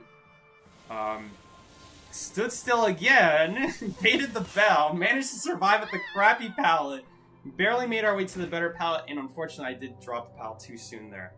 Because the way black attack works is, the black form attack works in a way where it lasts for an extended amount of time. Like, even after he swings, as he's putting his weapon away, that still counts as getting hit. If you run inside of it, or run into it, or maybe drop the pallet last second. Which is really annoying. It's the same thing with white form. Same thing with white form, but that one is not as bad because obviously the wind up is a lot slower, so it's easier to flywheel it, easier to see his charge attack coming. You just don't drop it at that point. You just don't do anything. You just stand between the pallet and the wall.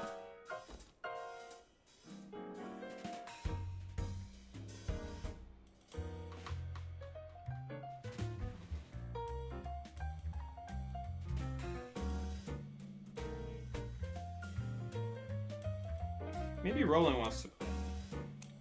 While teammates are in deduction. When did they change that?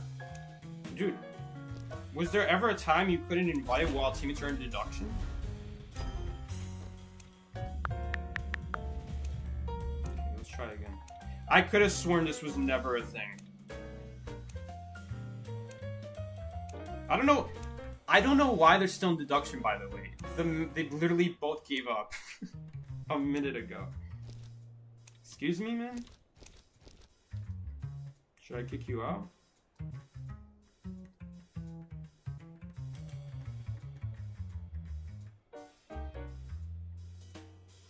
What happened there? Did he disconnect?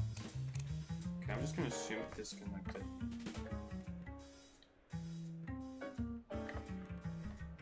I guess I'll try to find him. Snapple on Discord, and we'll message him on Discord. But I don't even know his name on Discord, actually. It's not showing up. Snapple's not showing up. He must have a different name. I don't know his name on Discord. Lovely, great. Now I can't even find him. I'm just going to assume he disconnected. It doesn't seem like he actually gave up. Okay. Okay, now he's back.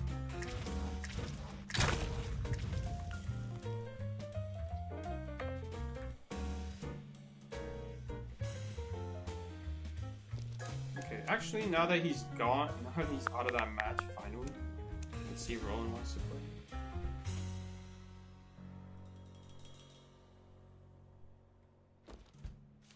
Roland might leave after he sees where I spawn.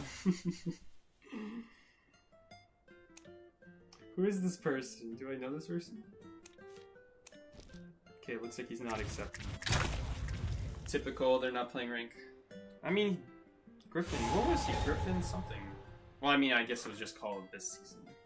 You could say that he just is higher rank because of Call of this season. I don't know. Ghosted in real life. I think he's just not on the app, probably. He's probably just not on the app. You know, when you leave the app and it still game still thinks, oh, you're online. You know, I'm getting invites. Psyche, why are you not accepting my invite? I'm inviting you. I'm not even on the game most times when that happens. Okay, what did we get? We got Darkwoods again. Great.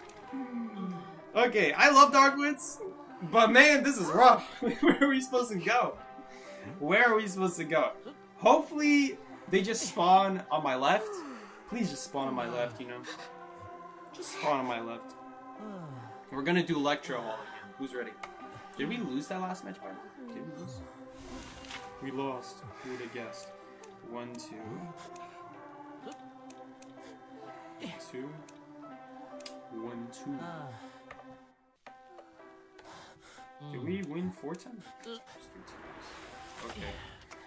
I mean, I don't have to rush for that spawn because I know no one's gonna take it. Okay. You know, I love this. I love, like, what people do this. Like, is this like a hive mind thing, or do people just... I don't know. I doubt the survivors know, right? Probably not.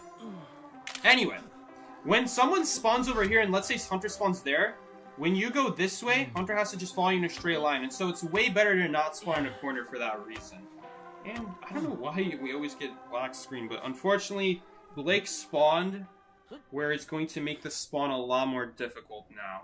Because now he took the spawn that I wanted the Hunter to take. Because otherwise it would be easier. It would be easier to make our way into like the swings area. Now I don't know what to do. Actually, we got a better spawn than I was expecting. In my test, I was getting behind that window. We could actually probably make it to cabin now. Or at least we make it to this good pallet, you know what I'm saying? This is really good for us. There's obviously nothing she can do about this. She just has to vault. I think at this point we're gonna go in a straight line here. I'm not gonna go down that hole because if I go down that hole, then okay. Dodge the water. We did not dodge the water. Nice.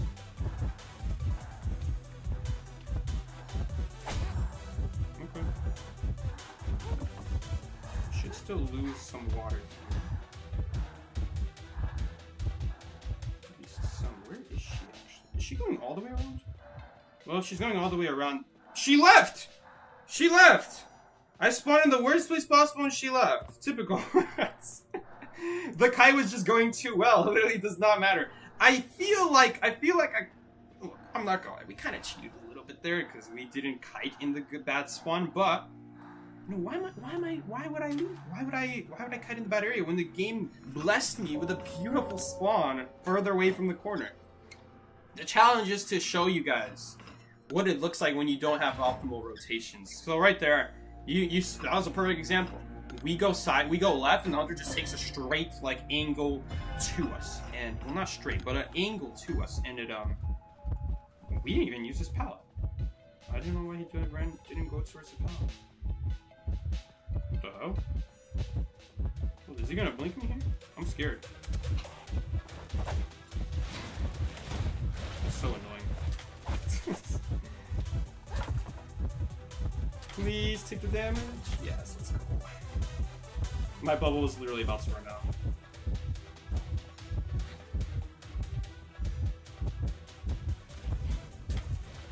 That is so annoying. She actually completed the circle in a different way. Come on. No way! She actually managed to escape! Oh, I played that so bad. The dash is so generous, too. Can we get like a Naya nerf that nerf? Oh, she has a giant claw because look at how little she's getting pushed to the side when I struggle her. Oh, that is so unfortunate. That is so unfortunate that we just died like that. Oh. The dash is so generous. It is so generous. Like, no matter how far you dodge to the side, it still counts. With a good elbow pad, he'll still live here. No, he has Patroller. I thought he was going to blink Terror Shock me. That's why I didn't take the window. I feel so stupid now. How was I supposed to know? Wait, we could live. Why didn't the elbow pad out? I don't understand. Take over the cipher. You don't have to do this. We could also do like capping. We don't have to do it Cypher. No, I don't think we're gonna win this game anymore. Because now that mercenary died. He could have just stayed inside. Why didn't he stay inside? Was the whole area underneath blocked? I don't get it. Was it? No, no one's gonna rescue me. That is so stupid. If I just knew she didn't have blink, I would have just vaulted that window and we wouldn't have had this whole issue. I guess the bubble was so beautiful that it didn't matter. But then I ended up taking 2 hits. So annoying. That is so unfortunate that that happened. We should not be tying this game. I just made one big mistake and that big mistake costed us. Like, this game is so volatile, man. So volatile. You make one mistake and none of that even matters anymore. I guess our survivor also making a mistake costed us. Like if we got a good rescuer, then it honestly still would be fine. Because now Mercy could just do my Cypher at cabin. And then Fire Investigator rescues me. And then we would have the Cyphers both ready. But because of his mistake and my mistake, we weren't able to win this game anymore. That really sucks. If only I could have even dropped it without the stun. It is so annoying because I was trying to go past her, but it wouldn't let me. And she was trying to go past me and it wouldn't let her. And so I tried to stun her and then it let her go past. That is what really annoys me there. That we honestly did not deserve to die there. That is just such an awkward situation. The dash as well. The dash as well made such a huge difference. The fact that she had that dash. Without that dash, that would be a totally different story. It is so much easier to kite Nairo without the dash. That was still my mistake. Why are we still doing this Cypher? Does my Cypher here not exist? I don't know why we keep doing that Cypher. Like, this Cypher has at least, it should have like, it was almost 60, yeah, it was almost 60%.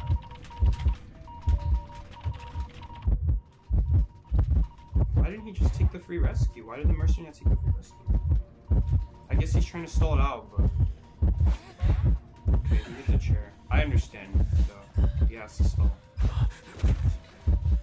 Wow, I really hope we don't end up losing this game. That would really suck if we actually also lost this game.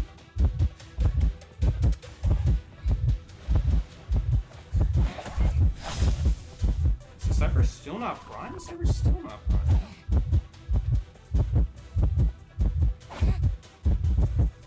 Wow, it is still not primed. Okay. He actually needs to dodge the dash. Or like the water. Oh no, that was a really bad one. He lives though. He lives though, barely.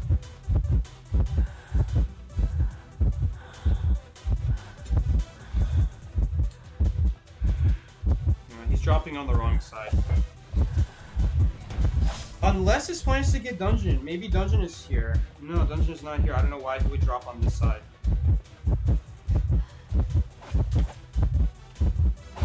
Because when you drop on the Green River side, the Green River has no pallets. So you're only going to drop down here if your plan is to use the swing.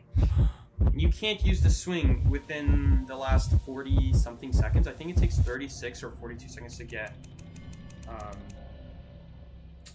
your energy back. That is so unfortunate. I should not have died there like that. We should have won that game. That should be an easy win. Really unfortunate. I was also playing around Blink. We played around the wrong thing. There was no way for me to know that she had Blink and not Patroller. We never took a hit that game, so there was never a good time for her to just blink me to death. I was always full health. We should have won that game. That really sucks. Just made one mistake and then, like, again, we don't deserve it. We don't deserve it. That was the win. Okay.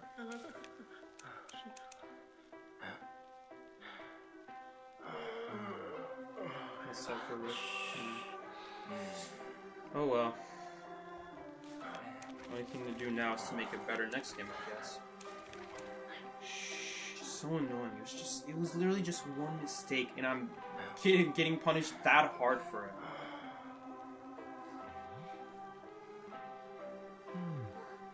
Too bad. Why are we only getting 2 maps? That's a good question. We never get Darkwoods when I stream. Like, it's... Sometimes I wonder to myself on these streams and on rank sessions. Like, I wonder to myself, like, did they just make Darkwoods less likely? Are these the same bands as last game? If these are the exact same bands as last game, this is literally the same Naiad. Sometimes I ask myself, like, did they make it less likely to get Darkwoods? Because it feels like it. It feels like they made Darkwoods less likely. If this is the same Naiad again, we're probably not going to want to stay in this area. It is going to be very easy to water off this area. Probably, again, getting hit sooner than later is also probably going to be better, just so we can get rid of that water with the bubble. I guess we'll have to see. You know, it depends on the situation. But these are such a low... Sorry to be rude. These are such questionable bands that this is probably the same Naiad. Yeah, it is the same Naiad. It is, in fact. Oh, she thinks I stayed there. That does mean that her harpoon is going to run out now. Okay, her harpoon is still going, man. It's still going. Oh, great. Now the seer center is blocked. Not a hit, sorry.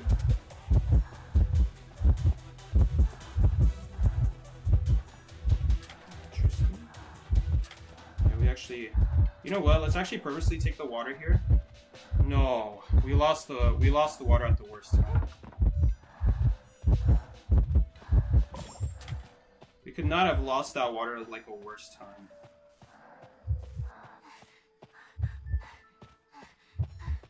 The water actually disappeared. It only lasts 20 seconds.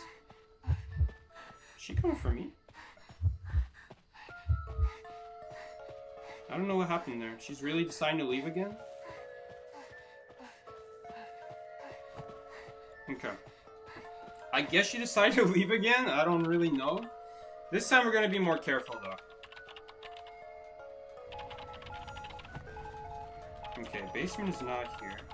And again, probably running Giant Claw here again. Just denied banking on basement, probably. We'll see. Insolence would trigger right about now if she had it.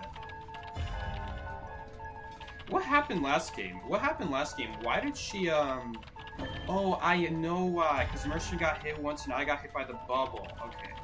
So that's why she had her dash. So she's... Yeah, she definitely doesn't have insolence. So I forgot. The bubble does get presence. Usually doesn't make a difference. And even there, I know it was really bad, but... I would just take water and she wouldn't kill me afterwards immediately. I would not die there if I just did that, right? This is still a pretty decent situation. We're going to be down to 1 Cypher. We'll see, we'll see.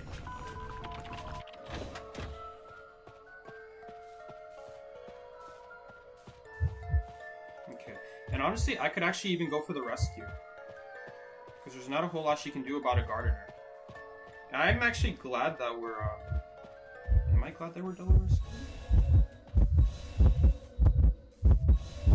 The patrol is about to run out. Yeah. So she's just going after that. And I'll even take a body block here.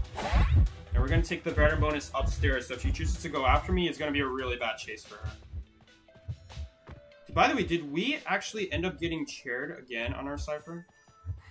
Did the same thing happen? I think the same thing did happen. Okay. We're gonna go help the Seer Cypher. But we do have Cyphers on that corner and that corner if we need them.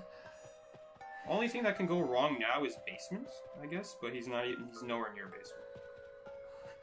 A little bit late. Honestly, that Seer checked late though. I saw when he checked really late. Like, the ping was already gone by the time he checked. Toxic Naya too. Does she think she's that amazing? Okay, anyway. Is dungeon there? Or not? Okay, I guess it's a fine owl just to be safe. Yeah, just to avoid a terror shock if she's not. If she's holding her harpoon, then you may as well just avoid the terror shock. And she surrenders. Okay. I'm surprised, like, these hunters don't even try in game. Anything can happen, especially when you're a high mobility hunter. I think that's the second surrender today. I don't know why she's BMing. If anything, I would expect her to harpoon me after dying like that. Maybe he got really lucky or something. Anyway. We're gonna move on. Again, I would say that was pretty successful. I was expecting to be deeper in the corner. I thought we would be a little bit deeper in the corner. We got a little bit closer to factory than I was expecting. And also the hunter being Naiad makes it a little bit easier for us, because then we can kind of pick and choose when we want to take a water hit versus when we want to take a basic hit. If we choose to go the basic hit route, then our goal is to run a straight line and never walk into another puddle, so that by the time she hits us and she gets out of recovery, we're already going down our water and we'll be at 0% by the time she catches up. Or we could go the different route, where if we're on the edge of a water puddle, we can just stay inside until we hit 100, and then as soon as we hit 100, we can just walk right out. It can be a little bit risky to do that if it's a huge water puddle, because then it's going to be hard to escape that water puddle. Okay, I don't like this.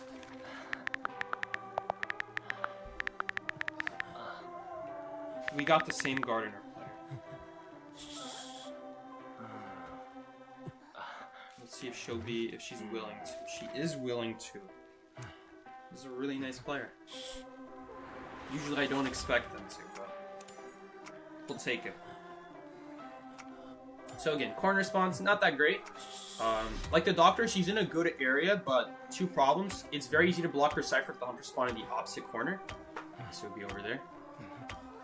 Or she starts to chase Cincy.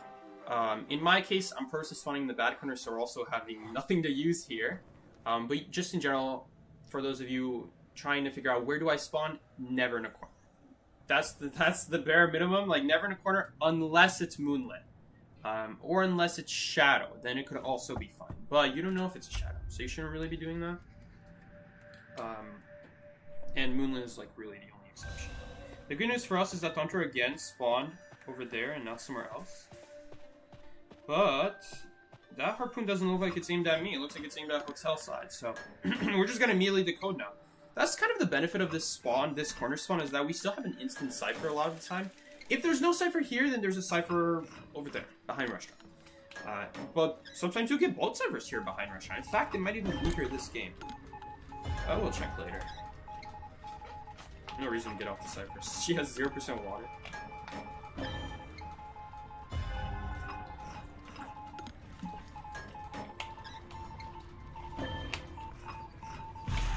I know, she does have full trust in me. Okay, at this point I should miss a coverage. No, we know the hunter. The hunter's Naya. I was gonna say, oh, we should miss coverage to see who the hunter is, because my bubble's about to run out. So at this point you should be a little bit worried about like a teleport.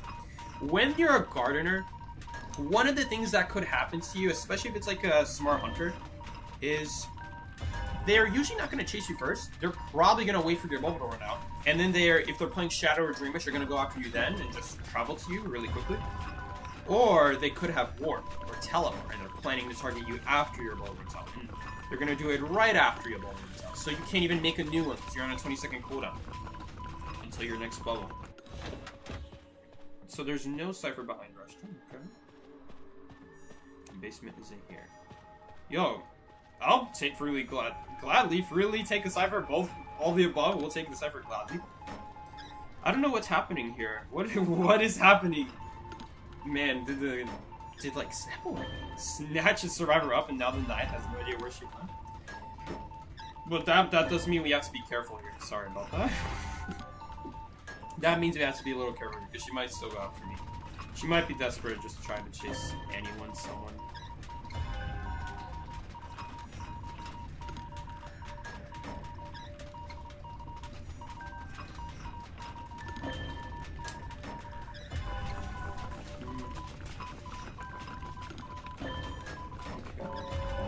This is looking fine.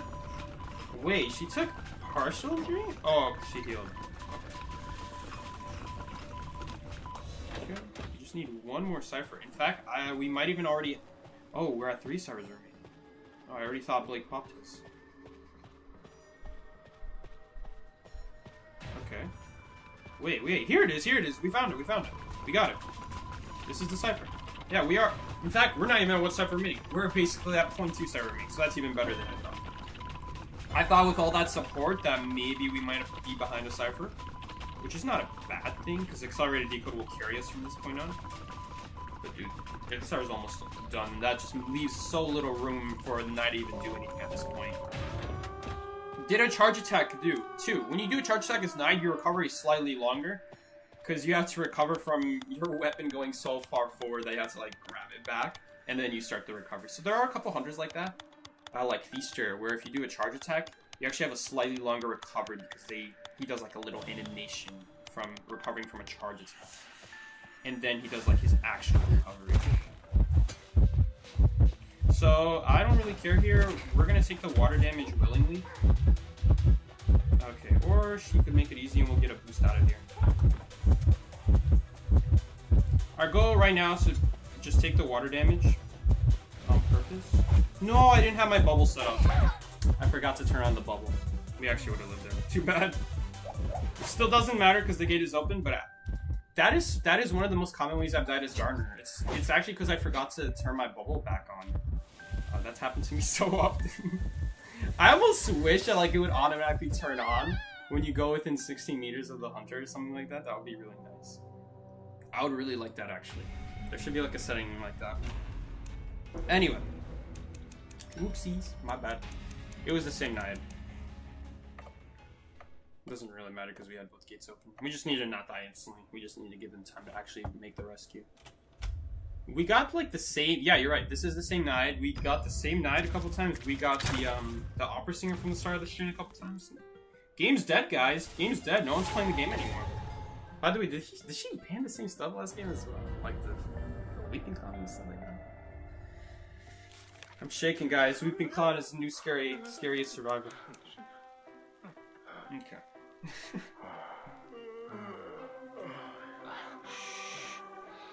Yeah, you're right. There's only 3 maps in this game. We've gotten Leo's Memory, Darkwoods. We've gotten Chinatown. We haven't gotten Hospital once today. We did get Artist Factory. We haven't gotten Church. We haven't gotten Hospital.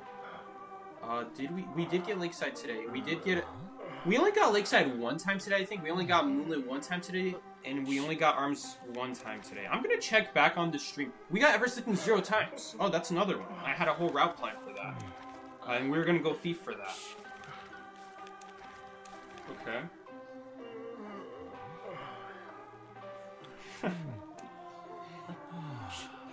Maybe she's that confident that she'll face the same people. It's the same bands. Let me just check real quick. Okay, Antiquarian Mechanics here. She's a hunter who is probably going a little bit more with meta, I would say. Again, the mechanic is like really meta. I think almost like Clueless meta pick. I would argue that Mechanic is a Clueless meta pick, because that's a tournament. You pick Mechanic in tournaments. Oh god. You pick Mechanic in tournaments because you want to just tie the match. Mechanic is not really a very good wing character. She's not very good at kiting. She's not going to support, obviously, unless she body blocks someone with the robot across the map, which I guess could happen, but it's not a reliable form of support. You're not playing Kank to support. Her decode sucks, honestly, frankly. Her robot decodes slower than regular Survivor, and usually so does she. Usually it's not that hard to get a first hit. The only thing she's good for is that everyone else can decode while bot pressures a rescue, which is really nice. Now that robot decode's so slow, you can just use him to be the Tinnitus baiter. Okay, anyway. We're gonna see. Does the hunter actually go after me this game? I want to see. I still haven't tried out the Swan, because last time, hunter just immediately left. Ooh, it's an opera singer. We're gonna try it out. Let's see what happens. Look at this huge gap here for her to dash through. It's really nice. I don't want to get hit immediately. We want to stall out our bubble for as long as possible. She actually, did you guys catch that? She actually dashed into me, which forced her to use her shadow. Which which is really nice for me, I think. So that puts her on a cooldown now. Okay, now we're in a little bit of a problem, because now she could use the shadow here. We're gonna stall it out by making a bubble. Now she can't really use it. Oh, that was so close to a stun. Let's see what she does. She's gonna opt to just go around. There is a big gap here. Is it gonna be enough of a gap? No, it's not gonna be enough of a gap. Really sucks. Oh, does she have Vinceless, by the way? No, she just hit my bubble. No, I need to stop thinking for 7 seconds. I got stuck. I need to get used to this iPad one day. One of these days I'll get used to it, but I always just get stuck when I need to turn around quickly. I'm still not used to it. Or maybe I would have done it on my old iPad too. You know what? Honestly, it doesn't really matter that we spawn in a bad corner. And honestly, I feel like we would have done that kind of kite no matter where we spawned, honestly. Because we managed to get into a good area.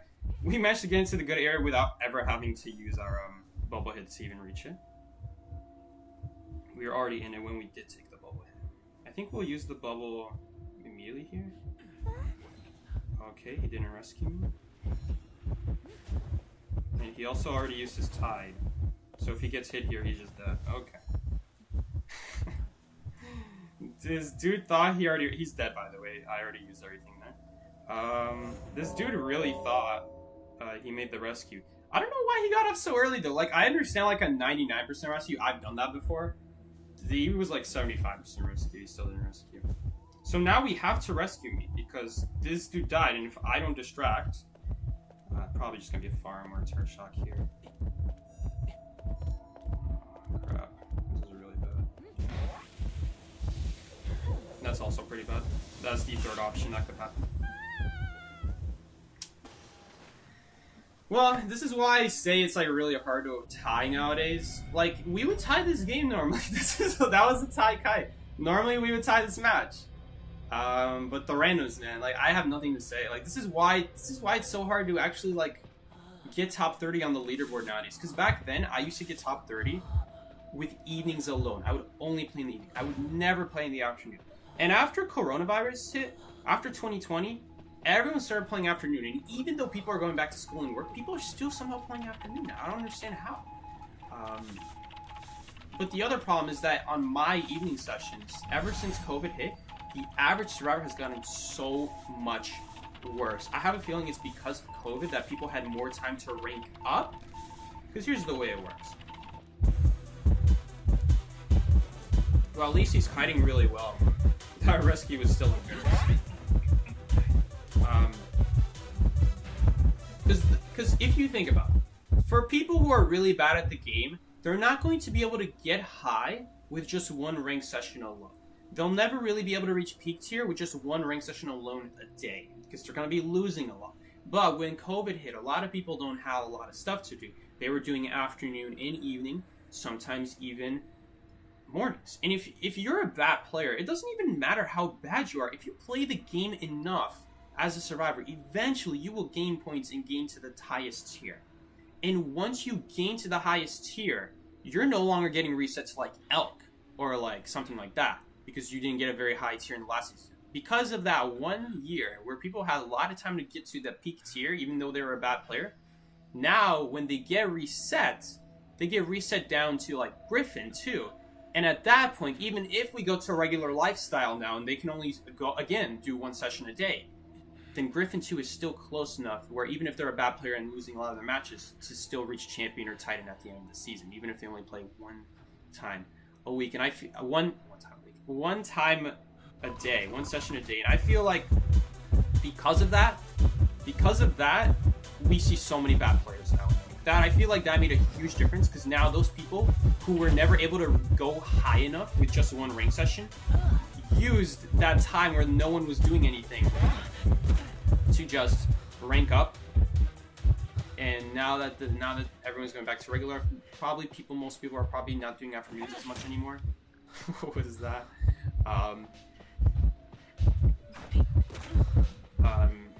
You know, they it's still close enough for them to reach 10. I feel like that's what's going on, because I have never seen like this like consistent bad people. I'm not trying to say that this Forest officer is comparable to those people. This dude probably just made like a genuine mistake. This dude probably just got off the church work.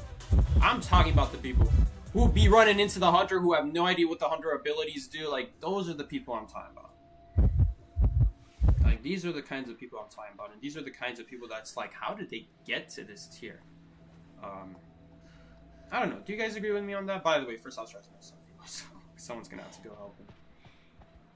Acrobat still has self-heal, so I think Blake is just trying to like stall it out, just trying to see where's the hunter going before he goes help the first officer.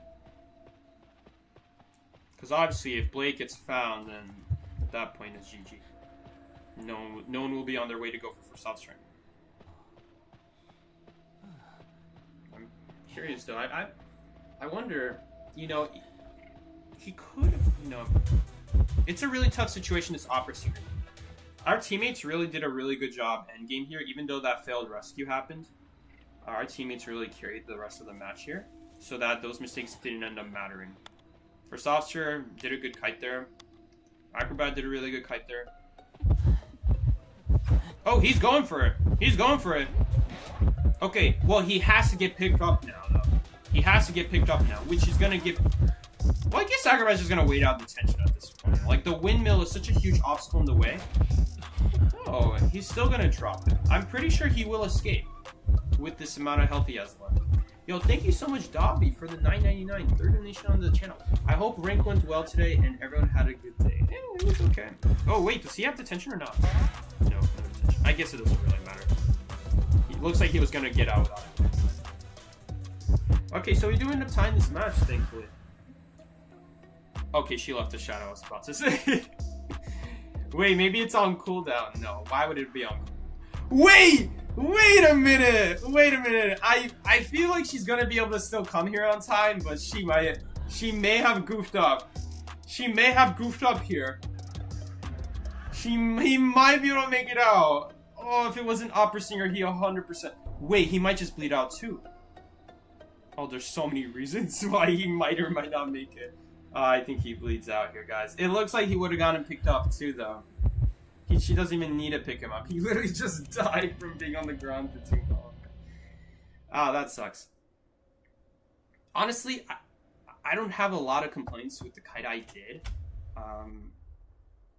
Maybe it would have been better to use the palette in a different order. She kind of made it tough because she came from the palette I want to use first. You don't really want to be caught on the inside of logs when you're using the second palette, because then you have nothing else to use. We had that window boost, I guess, to try to go to bad corner, but then bad corner doesn't really go anywhere. So I feel like the one thing we could have made better, that kite, was instead of going to bad corner and hoping we make it, which I probably should have known we probably wouldn't make it. We should just accept the hit, stay on Little Bow. Little Bow will still force a lot of time out. Oh, we get 3 bins now. Gotta get used to the order that I've usually been. Run Sticker. Sticker will make a difference 1 in 10,000 games. And that game, it would have only made a difference because the Hunter made a mistake. Because the Hunter didn't switch. He literally could have shadowed back. He teleported away and there was a shadow there and he just didn't shadow back. Maybe it was on cooldown. Maybe, I don't know what happened. But that game, that was on the Hunter. You could say Sticker could have made a difference, but that was on the Hunter. That was on the Hunter that was that close. Even, yes, Sticker would have won, but only because of the Hunter's mistake. 99% of the time, Sticker is not going to save your match by crawling to dungeon or exit gates. 99% of the time, when you're at an exit gate or dungeon, you're either inside of it, and so you're going to get out anyway, or you're nowhere close. There's almost always no in between. It's either a good Hunter. If it's a good Hunter, they're gonna know how to block your path to the exit gate, so you're gonna need to get clever with some other way, like a dungeon. But dude, that game, that was just that was literally Hunter's fault. Okay, so I'm really hoping that Hunter spawns below me. Please mid-broken. Just go mid-broken. We have a beautiful route in mind for this. Now just don't be like a speed up Hunter. I guess Naiad would be pretty bad. Okay.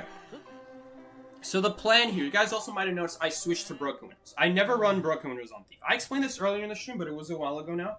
The plan here is we're going to use broken windows to reach the window we want to stun on. The reason I don't use broken windows on Thief normally is because if you use broken windows on Thief, you're probably already at the window you want to stun at right away. Like, you should normally be spawning where you're going to have an immediate stun, right? And if you're using broken windows, then you have a pointless boost. You're going to stand there for no reason. You're just going to be standing at the window for no reason. Oh, she thinks I'm still there. It's kind of funny how many hunters think that. She's probably going to come here. Yes. This is going to waste her time even more, because now she's going to think I'm inside Shack, so now it's going to waste even more time. Is she really not? She really lost me? See, this is the other thing this spawn does, is it confuses hunters. Hunters are not prepared for it. Hunters are now aware of where the survivor spawns, because they've never seen a spawn like this. She had no idea that I was that far away from the corner. I was actually closer to Shack than to the corner. So she's checking the completely wrong place. Yeah, so a lot of hunters... I think it's more noticeable if you play Survivor that you realize that the game prioritizes spawning you further away from the hunter instead of in like wherever you pressed. Like, where you see on the screen is not usually where the survivor spawns. The game will always try to push you away from the hunter's spawn, on the edge of your spawn. So that way you're usually closer to, like, Shack or something. Bad spawn's new meta, only because the hunter's not aware of how this works. But I had a whole route in mind where I was going to use broken windows to get to the good window that we need to stun it. And I was trying to explain this earlier. If you're running broken windows on Thief, it's kind of pointless because you're activating your boost, but you also need to stand still to stun the hunter at the window that you just vaulted. That's why I run Fly. Because you probably spawn at the window you need to go to, so you don't need a boost to reach that window. But because we're not spawning at the window, we're going to use a different window that you're not going to normally stun at to reach the window that you always will stun at. Because these windows over here, I guess the shed one you might be able to stun at sometimes. But these windows, like, never. They always are going to go around those kinds of windows. So the goal was we go to Shack, we go towards one of these windows, we loop around Shack however we need to depending on the hunter. Sometimes you can go behind first of Shack and then make your way reverse back towards the windows and then take a boost from that window over there into church. Or you can work from the Shack window, the actual Shack window, into church, and that's when broken windows will come in clutch, when you need a boost to reach the window that you will stun at. Otherwise, broken windows is bad on Thief, because you're anyway going to stand still to stun. So some of you guys might be wondering, well, Psyche, why don't you use the broken windows and loop your way back to the window so then you can stun the other time? That way you're using broken windows first and then stun the second time. The problem with church, with doing that on church, is that it depends, I guess, where you run.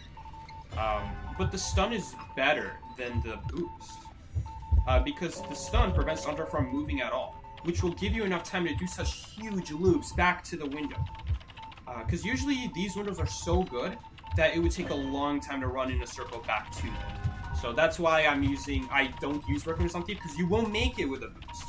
With just a boost alone, you won't make it. You'll barely get cut off by like a hunter ability or something like that, just in case she decides to go after me. I don't want her to whip through that.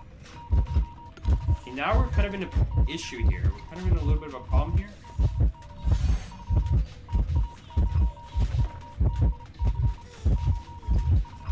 Because, so we can't do the cipher.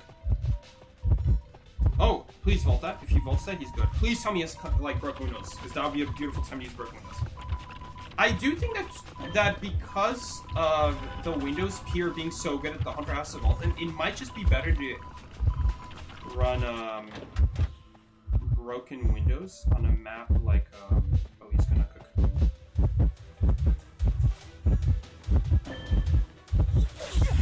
But we still have our other survivor healing. And she can't kill either of us with web. I'm full health, Cowboy is half health. He could probably vault, go to the window, and... Oh, she just goes for the basic, okay. Okay, she might decide to change targets because we're all in the same spot.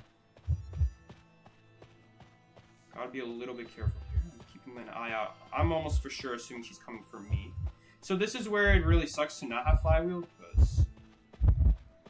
What are we supposed to do? Oh my goodness! That barely didn't connect! Please, no, we're not gonna make it. The vault, the web slowed me down, unfortunately. Well, she still has to pick me up, because dungeon. Okay, we're not gonna crawl, we're just gonna immediately... We don't have sticker, because we don't have, flywheel, so the slower healing does matter here. Okay, with the one game where sticker might matter. Because we definitely would like to heal faster in this situation. Would we have even gotten up? If we reach 80% healing, then we would have gotten up in time if we had sticker. But if we don't reach 80, then we wouldn't have even gotten up with sticker. Dang, he actually died there. Fire investigator ended up dying there. I almost wish he would have just kept running forward. Just so that way he dies even further away from me. And that way he could crawl to gate, forces her to pick him up. We're still in a fine position, like she still can't guard both at the same time, but it's easier. It's easier to guard both. Let's see what she does. Teleport? She can literally see me, so she could just be waiting for me to get close. And then teleport. But no. Wait. Oh no, he got a web on him. She can see him. Okay, but she doesn't do anything. Nice. Ooh, that was a little bit close. That was a little bit close. We barely got that flashlight stun off. Still ended up dying right after anyway. Maybe I shouldn't have dropped that pallet, but I figured that the pallet boost might be better than to try to get a pallet stun. But we didn't even manage to survive or run away far enough. But still fine. Ended up winning that game anyway. Really nice.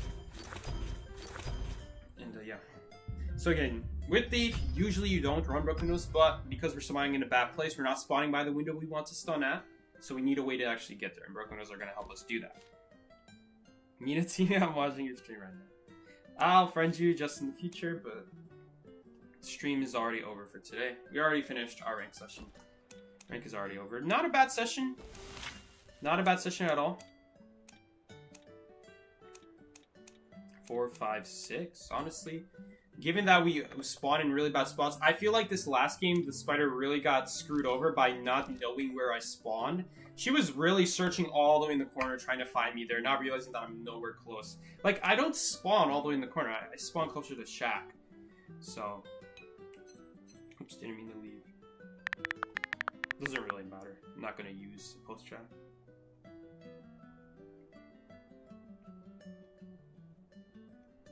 Alright. Alright guys, that was a pretty good session, really, honestly, surprisingly good session.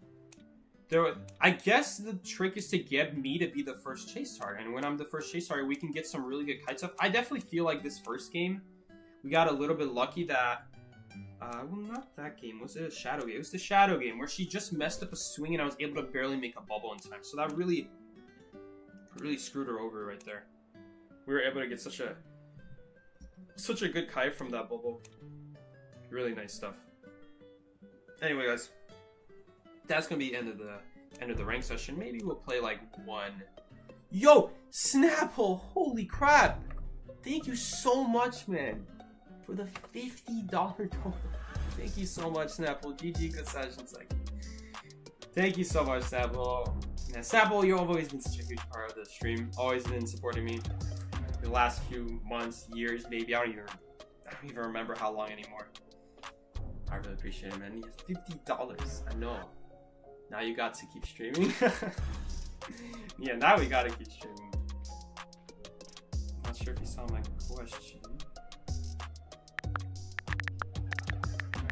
Alright. Dude, thank you so much, Snap. I really appreciate it, man. Like, you didn't have to do that. Thank you so much. Really appreciate it. Yeah, good session. And yeah, we gotta play another time because that was really good. You also saved that one match with the forward. That forward match against the opera singer. I really thought that was the same opera singer for the 3rd time in a row. Right, we'll play a little bit more then. We'll play some Hunter. We'll play some Hellember. We'll see how that goes. Because clearly the worst strats are how you win in Identity 5, right? But I hope this stream taught you guys a little bit something about, like, if you've ever wondered what do the other spawns look like, what is it like spawning there you go. That's what it kind of feels like. Generally, the game tries to not spawn you deep in the corner, but there are some times, it's like, yeah, watching you right now. Oh man, we got True Snipers. You gotta set up a delay now. Well, it's too late for that. But dude, there are some streams where it's fine. Where, sorry, some spawns where even though you're in a corner, it kind of spawns you closer to the good areas, so there's really nowhere. Like, even the worst spawn is actually not that bad. And there's other maps where you spawning in the corner is really bad depending on where the hunter spawns. Sometimes if the hunter spawns in the right place, you get a really good start. Sometimes if they spawn on the other side of the corner, you get a really bad start. Sometimes the game just decides how close you spawn away from the corner by random. Sometimes just that little bit difference makes actually a huge difference sometimes. So, oh, I don't remember what my last thing is. Anyway. What if that's Snapple's alt account? You never know. You have 2 hungry children and a goldfish. Can't believe Miki didn't show. Well, Miki messaged me. He's sick. He's sick. So today he could not come over. He wasn't even in the mood to play on U5. Alright. I was no Persona Helen for just a second ago. Yo, Snapple, sorry Brianna don't dislike you. Damn, Snapple is not a simp. Sexist? Okay, that's a little much. Go donate to your Ebo. Okay. Free Miki. Miki, look, Miki went on his own terms. Miki said he didn't, he couldn't play. He literally couldn't play. He wanted to, but he couldn't. Alright, can't wait to lose. After all those nice wins. A lot of those wins we did end up winning because I took that first kite. That first kite, that good start really made a difference. We also tied a game because I did a good kite and I messed up, admittedly. But even that tie would have been a win. Even that tie would have been a win, honestly. Dude, my brain didn't register we were chasing a first option until after you used the watch. I was just in my own head thinking about what to say next. Is that like the mercenary? No, that's not a mercenary. Hello. Can I hit you through the pallet? Thank you. Oh, that thing is still coming for you. He has to use his owl, so we're just gonna get rid of that. Oh, you gonna get run over? Hold up, can we body block this? Wait, it's gonna run out. Maybe we should have waited for like a flywheel there just for a second. Maybe. And they do have a cowboy, I guess. Alright, that's pretty bad for Hell. Ooh, wait a second. I'd rather throw the puppet up there since I'm anyway gonna camp. Nice. Charge shot! Got him! Alright, who's next? Who's next? You're next. Homie thinks I don't see him. Okay, homie.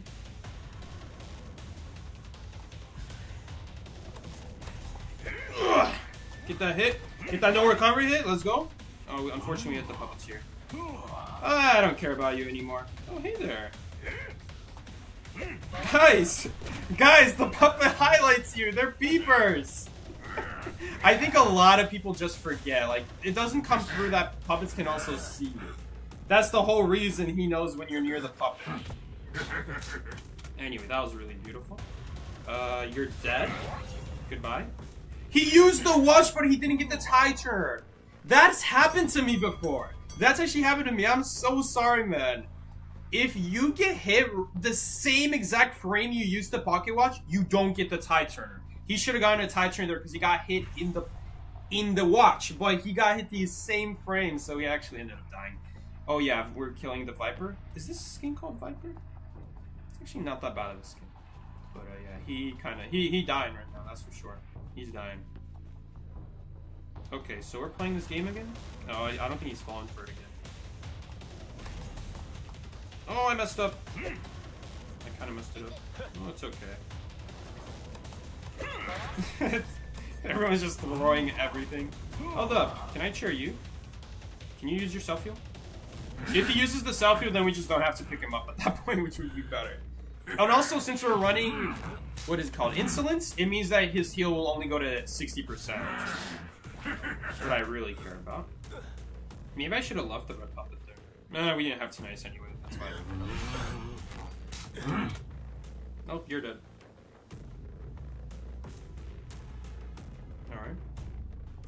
just put the red puppet here and get out of here. By the way, this is really important when you do this glitch, guys. After you drop your red puppet, flick your finger on the ability button so that you skip the animation. Look, this is the animation. It prevents you from like attacking or doing anything. But if you flick your thumb right after throwing the puppet, you can immediately use the puppet. Like that. Puppeteer versus Hellember Puppet Man. Who's gonna win? So yeah. You see this animation, how if you don't flick, you don't do anything with your hand, you literally cannot use the puppet until your throwing animation finishes? It's very weird. I don't understand how the game even knows you're doing this. But, I'll show it on the screen right now. Hold up, I'm gonna unplug this. Unplug it for a second. This is how you do it. You literally gotta flick your thumb like that. It makes no sense. I don't know how the game can tell that you were touching it and doing that. For some reason, it skips the animation when you do that, though. So that way you can immediately use the puppet. You don't have to... Because normally if you don't do that, then what would happen is the red puppet would touch the ground, and then you switch, and then you don't get no recovery. That's why you want to end the animation early. So that way... hold up. Are we... No, there's no sound delay. Okay, there we go. So that way... So that way, you can use the puppet before it lands on the ground. Really important tip. It's also just in general good. Like, if you're throwing a puppet right before you pick someone up, use that tip so you can pick them up faster after throwing the puppet. Because if you don't, then you're just waiting for your animation to finish before you can pick up. And that's like precious seconds that you're wasting. So, a little fun Hellember trick. Even if you didn't get terror shocked, someone is getting hit for a second time. You know, maybe it's time to retire First Officer? No, man. No, please don't. That was really unfortunate for him. Like, he should get Tide Turner. But if you get hit the exact same time he's the Pocket Watch, you don't get Tide Turner. Even if he was just like a few milliseconds later, it would activate. So, it's just the blink, the combination of the blink. Could have used it sooner, I guess. Yeah, he could have used the Pocket Watch sooner. That would have helped. Oh, you know what? I didn't even need to make a Hellember build. I already have it.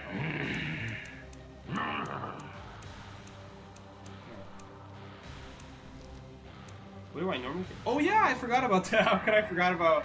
Let's see, that, yeah. I knew I was forgetting something important with my last build. I was like wondering, why do I have 2 points in Berserker? There's like something else I'm forgetting. There was. So yeah, there was something. Can you play forward wildling? Oh, well. Well, rank session's over. I don't like forward wildling. I'm not doing forward wildling. I feel like you could either do forward or you could do wildling. I feel like wildling is better than forward right now. But I don't want to do forward and wildling.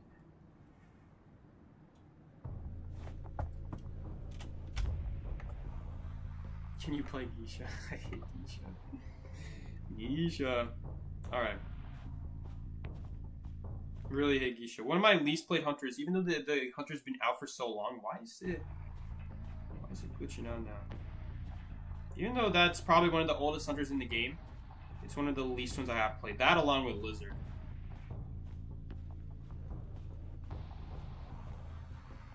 I see you. You peeked your head out. It's such an annoying window because there's cages on both sides. That's a terror shock? Oh, damn. Too bad.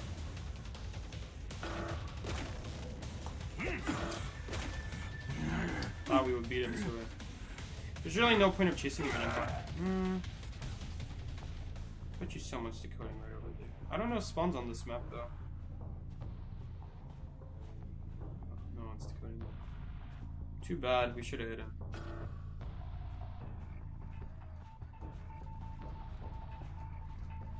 Nah, we're chasing a robot. No, she's gonna make the pallet now. Shoot. It's fine. Since when does the robot make the same sound as Gardener? I guess it's because she had that accessory, right? The accessory that makes the robot a girl, I guess? Yo, can you stop like auto-locking on the survivor, please? We're gonna chase the mechanic here, obviously. Flywheel? Yeah, you could tell because she was so much faster than what she normally should be. Flywheel has Weber's Law, and Weber's Law makes you 20% faster for 3 seconds. And you could tell because I wasn't catching up to her as fast as I normally would. I guess if you memorize... Are you gonna... Yep. There we go. That's why I didn't swing immediately. Oh, shoot. Wait, what? What just happened? Ah, too bad. Oh, that's his left hand. We honestly could have let that robot die too, though, because it was almost about to run out. Okay. What's going on? Oh, she's doing it. She's doing it before I finish picking up. I was like thinking, the first time it looked like I finished, though, honestly. The first time it looked like I did finish, though. But hold up, we need to use some of our fire. We have too much fire. Thank you so much, Bree, for the $2 donation. I really appreciate it. I have to read in a second. Play Feaster or get jumped. Okay, I'm glad I read it now. Because we're gonna get jumped otherwise. Come on, swing. Oh my god, could you at least not miss? Okay, I did it too early. I'm still used to the old Hellumber. Please don't swing, just break it. Okay. Yeah, you guys thought you were done with puppets. You're funny. You see how I canceled the throw animation so I can pick up faster? And it matters, because Antiquarian was on her way. By the way, I saw you there. How you doing? We know where they are, so we can just pressure you. Don't even have to worry about it. Force an earlier rescue. Maybe get a turret shot? I mean, the puppets are doing their work right now. Okay, that should be long enough. Yep.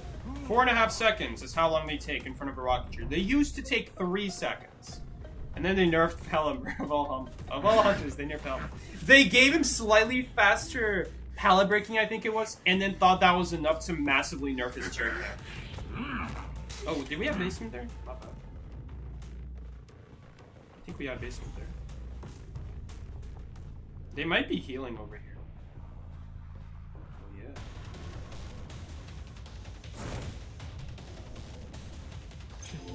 Got him.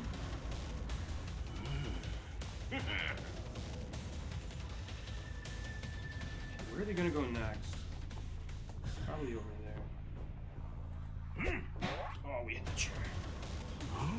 Gotta be a little bit careful with that. Because you could hit the chair. Good stick from her. Bait the blink. Maybe she goes backwards. Oh, she kind of went backwards. Now she's dead. We don't need that yellow puppet being there, I don't think. We can outrun that. Yeah, we'll just try. She's still trying.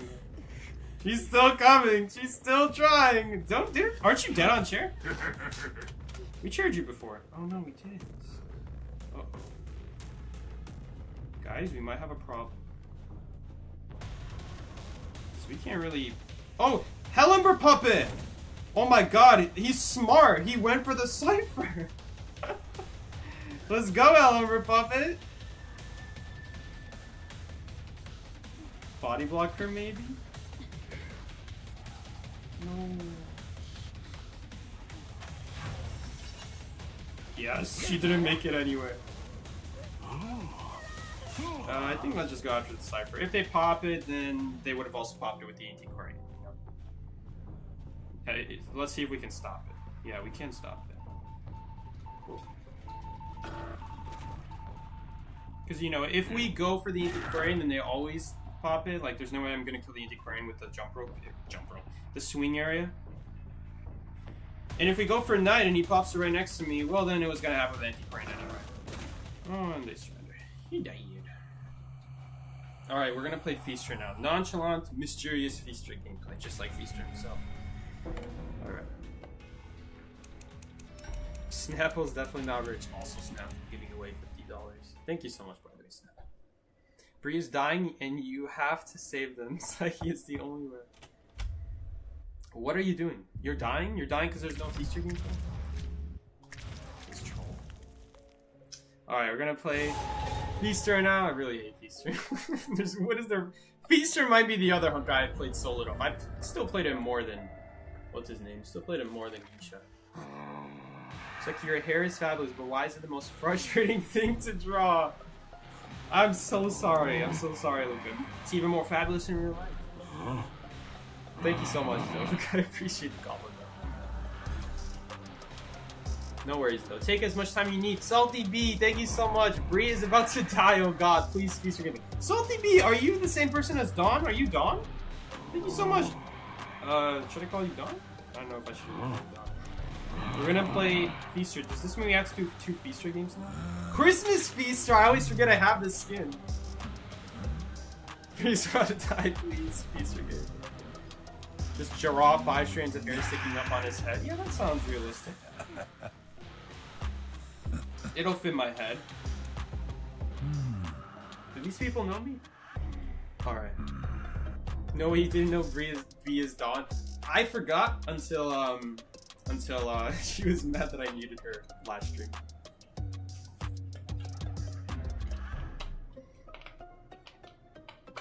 You see, I muted Dawn on Discord as a joke, and then she came to my stream and was angry. I'm like, wait a second, Salty B, are you Dawn? And I think I already knew this, I just forgot. Snapple the delete message? It doesn't even say that he deleted the message. What did he say? Also, welcome Maxi with the owl profile pic. We always gotta greet the cute owl profile. The baby owl. Oh, we can block a coordinator gun with the Feaster tackle. That's pretty nice. Uh-oh. I have a feeling we're gonna get kited pretty hard. This is a really good setup. We got our Hunter's Instinct back. Oh, never mind, it disappeared. That was fast.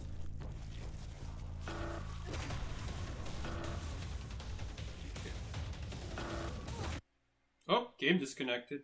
Would you like to come back, game? I need the sound. I'm really trying to play patient here. Yeah, but we always get shot here. So far, this coordinator knows how to kite.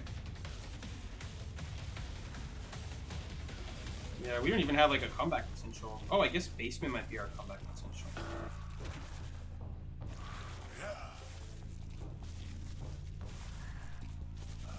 This time back. I don't even want to use a tentacle here. I think we can get the hit off normally, yeah. This is a really bad chase though. It's really tough because when there's multiple pallets, then when you drop one tentacle, they just use a different pallet.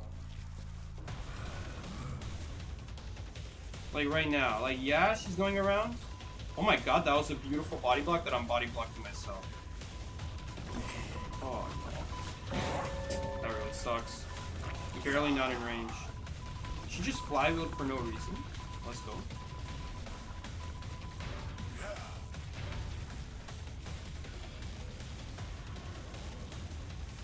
And she's got nothing. She already used flywheel. I really want to chair middle. We don't even get basement anymore.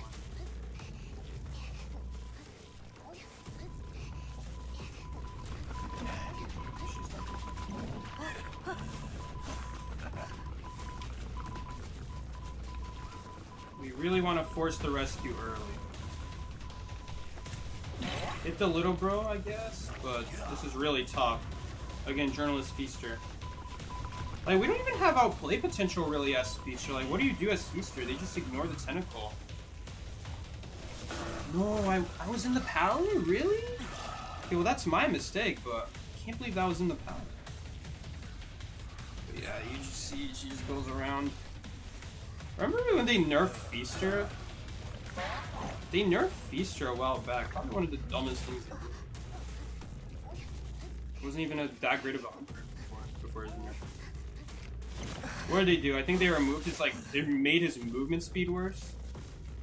So he's even slower. Yeah, we're in trouble.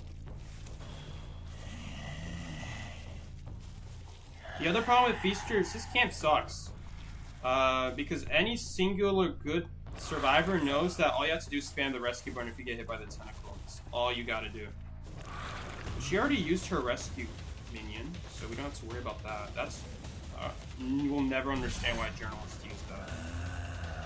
Wait, what is she doing? Let's go. Okay, maybe we can tie. Wait, why is there no other Cypher shaking? It must be Pride, right? Yeah, none of them are shaking. You have Flywheel? You already used it. No, they just didn't decode. Did someone disconnect? I don't know, did someone disconnect? I think someone might have disconnected. They would have had the 5th Cypher almost done by now, if not already done. That has no progress on it. That's got 20%. Between 20 and 40, that's what it has. Okay, well that's a hit. It's so hard to see with this skin, that's the one issue. Okay, sure, he'll rescue. It's fine. In fact, let's take you down there with us while we go deal with them. Hey there.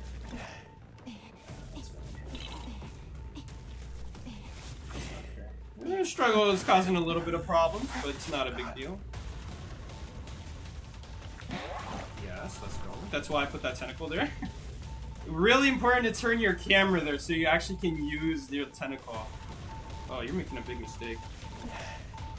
Okay, at least we didn't drop down.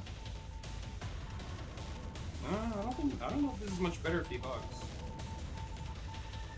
Is there anything he can do? That was really good though. That was actually really good. I feel bad for this Cornier. All cause that one guy chose not to rescue. That journalist was really scared. What are we doing waiting here? Oh, let's go! As soon as she goes after Half, we're not gonna wait anymore. I'm just gonna force the rescue so that journalist doesn't have time to heal anymore. I guess she could heal now if she wants. Yeah. Okay, we brought it back. I feel like someone disconnected there. There's no way they don't have the 5th Cypher done. The Terror Shock? I didn't do anything. I didn't do anything. That was just lucky. Alright. I can give you 90 cents. Thank you so much for the 90 cents. Appreciate the 90 cents. Alright. Didn't Psyche do the Hellember block last time? What's the Hellember block? Oh. YouTube page, bro.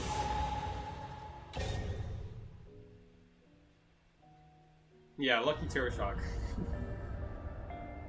Even if he didn't get Terror Shock there, they were in such a bad situation.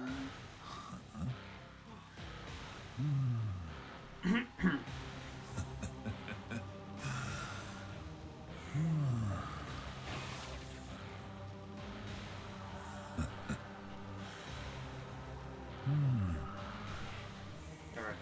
Do we have to do another Feaster match? Dude, that was painful. I feel like I'd have better luck. No one knows how to. No one remembers how to Kai Hellember. They all forget.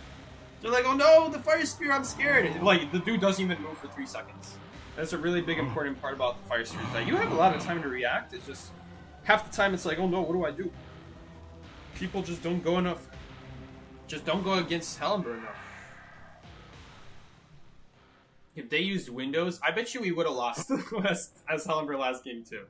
Because that coordinator was using Windows, she knew how to use the window, she was using the window before the Shrek palette. I was even holding my Feaster Tentacles because I knew if I put one too early, it's very easy to use a second one, second palette. So I was really holding on to it, really cornering her into a specific powder window. It was still really rough. Like, yeah, at least we pushed her to a bad area in the end, but still wasn't great. Hello, Hellember's coming. I'm gonna go inside the building. Maybe they won't see this coming. Maybe they'll run towards the building? Okay, that didn't work as great. It's forward anyway. I was hoping he would go through that entrance or straight to the window. Oh, hello. You just randomly loaded in from far. You weren't even there on the Cypher until I got closer. Or maybe she just got on. No, she was already on. Who is this? Who is this survivor? It's a Gravekeeper. I think we might lose, guys.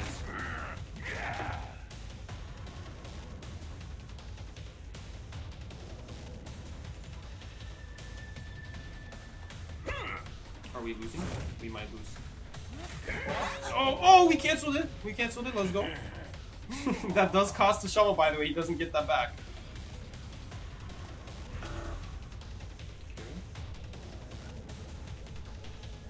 It looks like he's actually coming to harass here because he's not on that cipher anymore. So I'm just gonna not even gonna check, just assume he's here. Yep, nice. Maybe we can even hit it. Nice, we even hit it.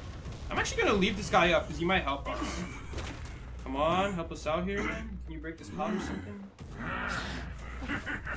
So the thing about the Fire Spirit is he takes like 10 seconds to actually move again after hitting a survive.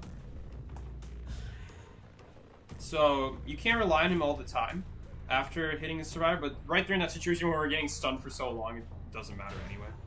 Like, we can just leave him up.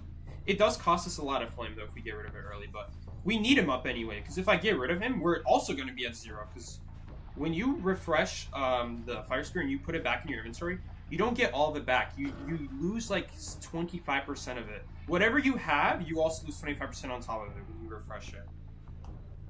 Do we have a double rescue here, or did I just see something? Oh! What was that instant rescue? Okay. Can I kill you? Yeah. We're going after you! I'll take that. I like that. Yeah, let's just push you. Get the helmets right now. So, when you have a Fire Spear, and you put it back in your inventory, whatever is remaining gets given back to you minus 25%. So if you have like half of your flame back, then you're only gonna get like 33% back. I can literally hear you breathing. You're right there. No, she walked away. I would have hit her through the window. That would have been so good. Oh. I want to hit the right guy. Fire Spirit's not going to do anything. No, he should be dead. We might be in trouble now. You gotta do something. It's probably going to football. Oh, come on! That's why I need to get used to holding it. I need to hold it so that he actually targets the right person. I'm gonna blink! I'm gonna blink! I'm gonna blink. That's why I should hold it, so it actually targets the right person. I don't understand, like, why. It wasn't even that close. She wasn't even that close. So annoying. No, it's actually primed. Okay, well, we need you walking. Just go to the gate, please. Thank you.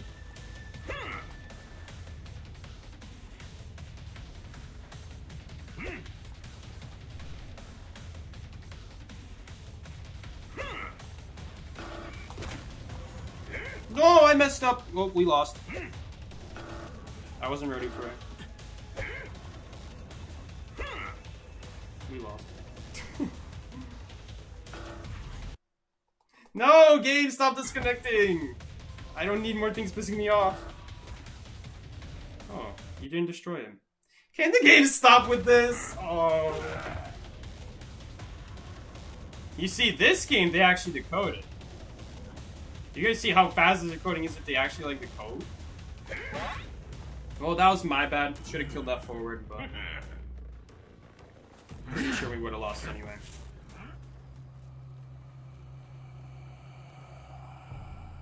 Yeah, that flame. I think that flame cost us. I'm almost certain that flame cost us. That because we weren't able to kill that forward now, because that flame left me, and then I'm left with 0 flame. That's exactly what I'm talking about. That it doesn't give you all of it back. That is so frustrating. That should have. It should have at least forced football sooner out of him at the very least, or we just kill him straight up. That honestly cost us. Next time, I really need to get used, because Helmber used to not have that ability to pick who the Fire Ember chooses to chase, but I need to get used to that. I need to get used to actually prioritizing who to chase, because you just don't expect the Fire Spirits to be so stupid. I mean, the star is right there. You know?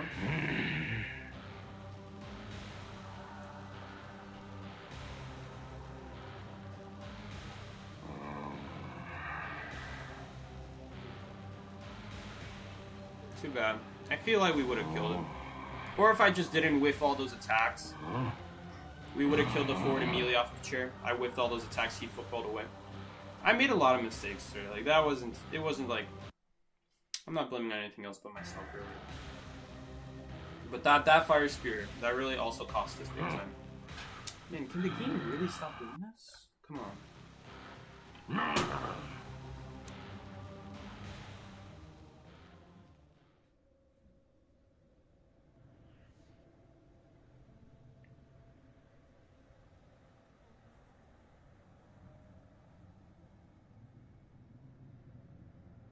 Yeah, I know. Goofy off lane needs 5. Well, he anyway stands for 3 seconds. He always does that. And then he just chooses the wrong target anyway. Okay. Oh, they're not going to hospital. Good. Okay. So I know someone spawns there, but they spawn so close to hospital that they have to choose not to go to hospital. Is this a seer? He still chose not to go to hospital, even though I was walking towards him.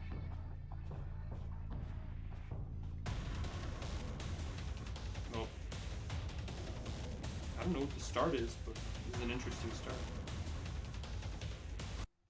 Oh, come on. Please. Come back, game.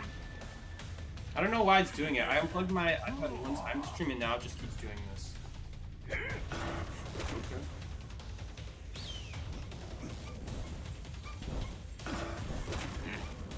No pallet boost for you? He has to go for that pallet. He can't go here. I guess you're gonna fly with him? Okay. I'm not taking any risks. You're dying. We can't really use our puppet, unfortunately.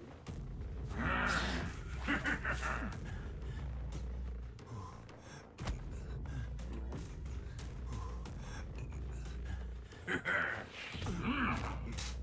can use our puppet now, I guess.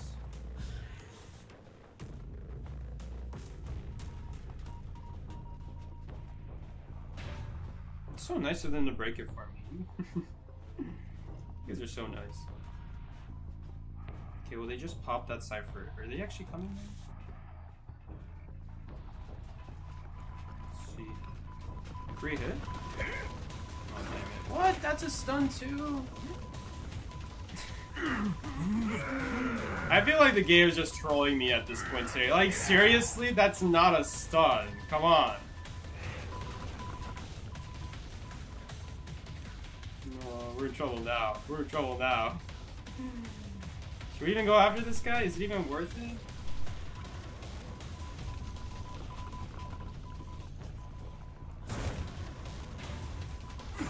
Okay. Fire Spirit's still gonna do his work. Fire Spirit's still doing his work. Okay, now we're... if he has window boost here, we're in trouble. Hopefully he just has flywheel. Yes, he has flywheel.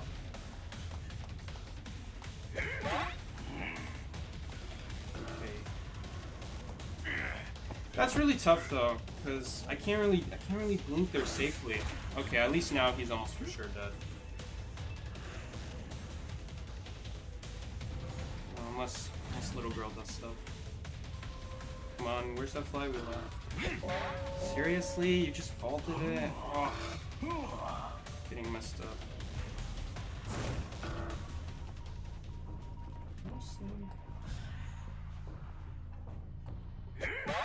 Alright, okay, he's dead.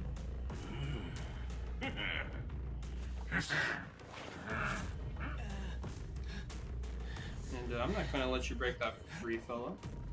I feel like we're gonna lose at this point though, because they almost for sure have another server. At least she wasted that, that's good. We're gonna reset the destruction progress on this by picking it up. Now we need to like stuff our rescue, that's what we need to do now.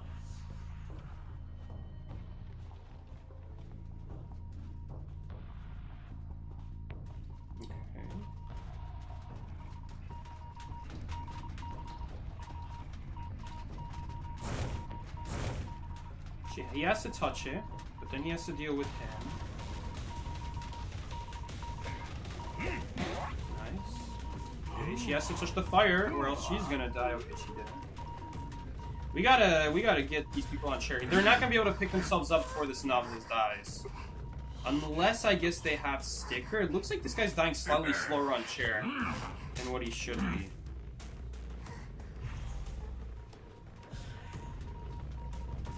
Let's just pick him up. There's lots of chairs in this area. And you know what? We're just gonna get chairs here. Whatever. We'll let him have it. We have another chair anyway.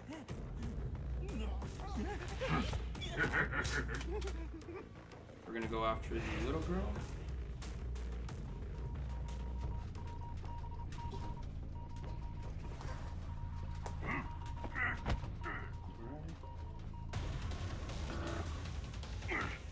Problem is that now they can also go after the cyber. Oh, the good news is also little girl can't really leave the cyber to fight.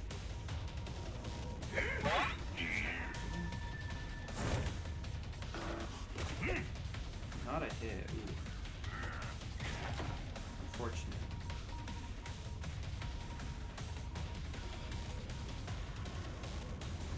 Thank God he's coming for me and not for the cipher. That's good.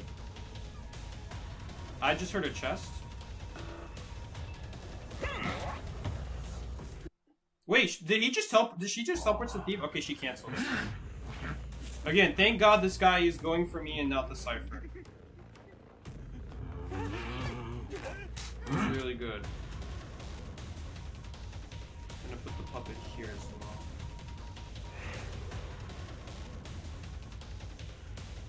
Probably use a bow or something.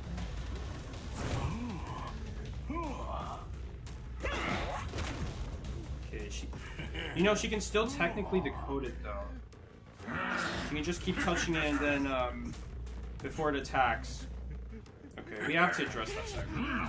She's gonna die here when we teleport. Still got you. Okay, follow you. You guys see how he touched the puppet and then after I activated still stands still? Okay, you didn't even touch it.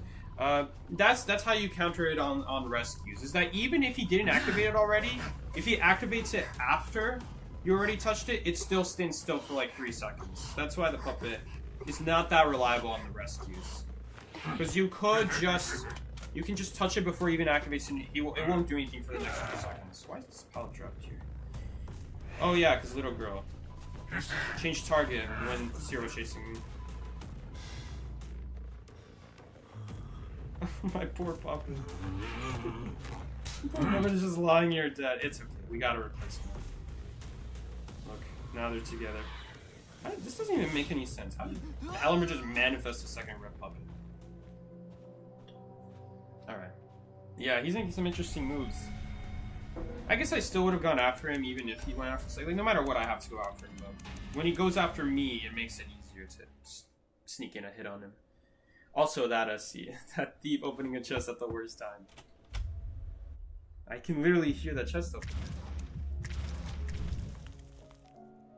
What other skins do you have for Halimber? I have like a limited one that was available in Christmas, the first ever Christmas in 1995 in 2018. I have that skin. It's so ugly, but I have it. It's this one.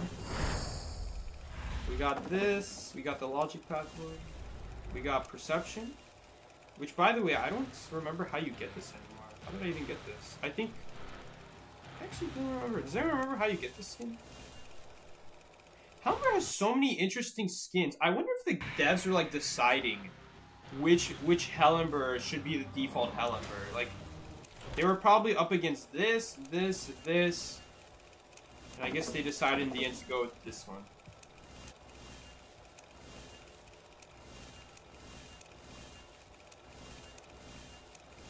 Pretty cool though. We got this ugly Aladdin skin that no one cares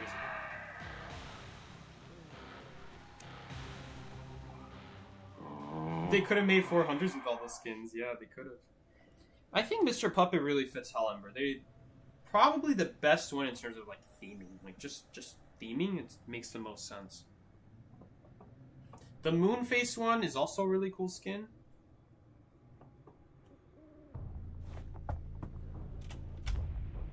I don't know. They still kept it in the game though, so it's still in the game.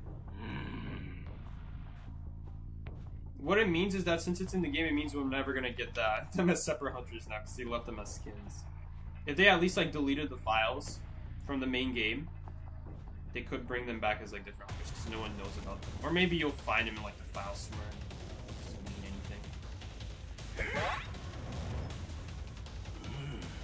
anything. I swear, man, this skin makes your hitbox look smaller. Come on, Fire Spirit, do your thing.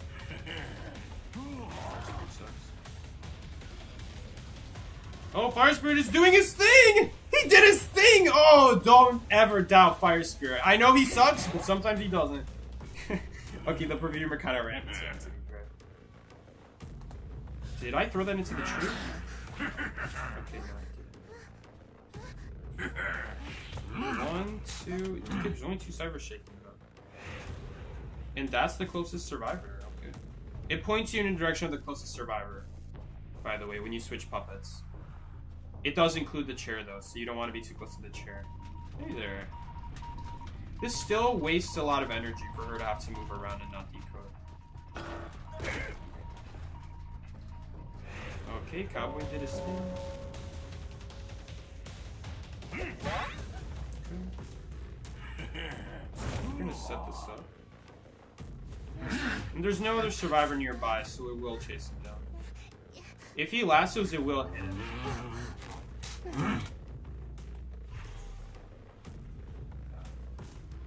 Oh, you know what? Now we can switch because I have a red puppet there already.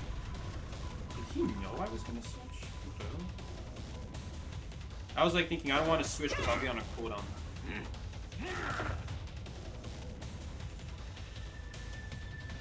This is still wasting a lot of energy. Okay, game. Killed the puppet. That's pretty cool. Are they gonna rescue? Literally no one is there. I'm not gonna swing here. Okay, we actually might have Terra Shocked if I swung there immediately.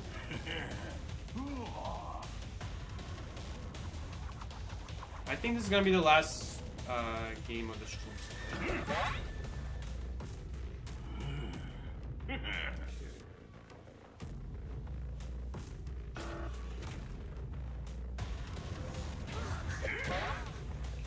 I was hoping that Yellow Puppet would address that Cypher. Never mind.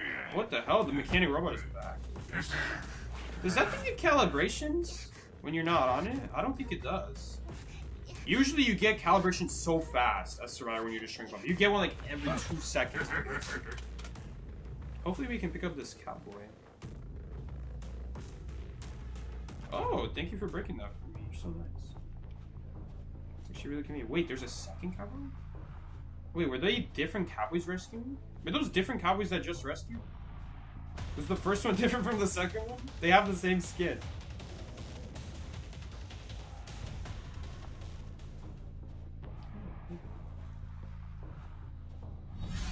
Well, let's double team you.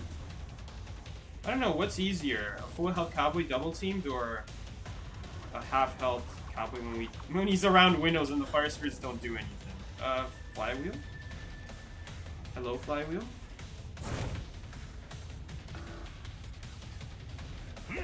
I don't know if he just doesn't have Flywheel or what.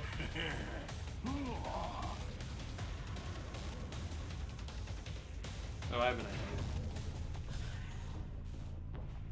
Okay, let's chase this guy. No, they didn't team up together. I was hoping they would team up together. They definitely did not do that. We can hit him. Mid-lasso animation. Dang it, he did have Flywheel. I called it. That's a slow ball. We might hit him here because that's slow ball, yes. Is he gonna destroy that puppet or is he gonna go for the side? Okay, he destroys it first. That's fine. Puppet might actually save the other puppet. He is patrolling the Cypher. Does he detect him through the wall? No, he doesn't. Oh, stupid puppet. Average puppet. Okay, yeah, game is not being consistent anymore. Nothing happens with the capture card. It just gets inconsistent like this, I guess, when I plug it out. Okay. You don't have anything anywhere. Terra Shock?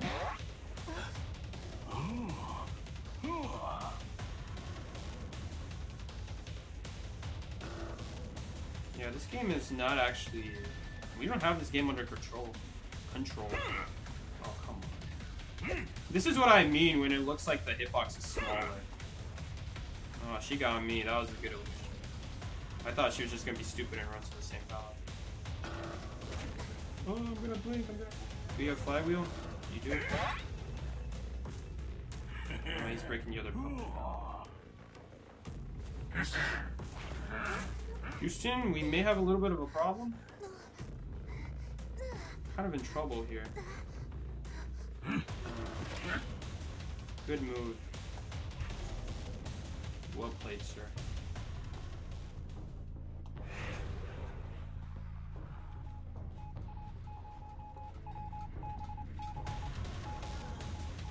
Oh, killed the robot. That's actually really bad for us. That robot was useless. It was just 1% durability. Man, I wish we had some ability to kill these cowboys. These cowboys are so toxic. We have no ability to really kill them back that well. I guess he stunned us there, so he gave us some flame. I have to be careful with the Cypher. Oh, you're coming back to my puppet. How nice. And now that no one's at the Cypher, it doesn't matter. Flywheel? Did you get it back? We'll make you walk around. And I'm gonna put a red puppet on this chair. We're just gonna leave.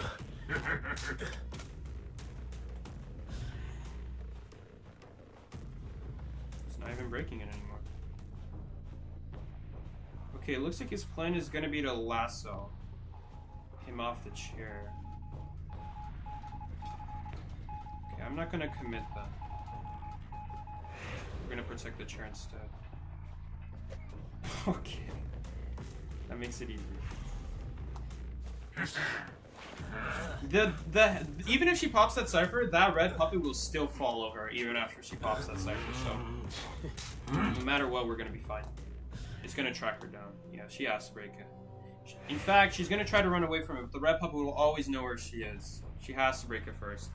That's the advantage of the puppets, is that if they don't have time to break the puppet, they're just like a tracking mechanism, which is really cool. Sometimes it is really useful. And even then, it's still helpful to like break pallets along the way. Like now, if she ever drops a pallet, it'll just automatically get broken. She has to use windows now, which are pretty good against the puppets.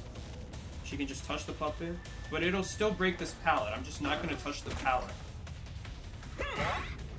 And that way we don't even lose our hunt. So there's really good synergy with Hallenbear and Hunt, because most of his abilities don't make him lose his hunt ability. Every other hunter, when they hold their ability, they lose the hunt. Now, Hallenbear, if you hold your puppet or if you place a puppet, that does count as using an ability.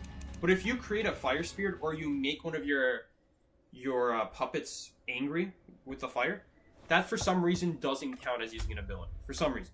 So you keep your hunt, and that's how you keep your hunt. That's how you keep your speed up. That's why you're always able to keep up with the survivor. So it's really important to be careful when you use your ability.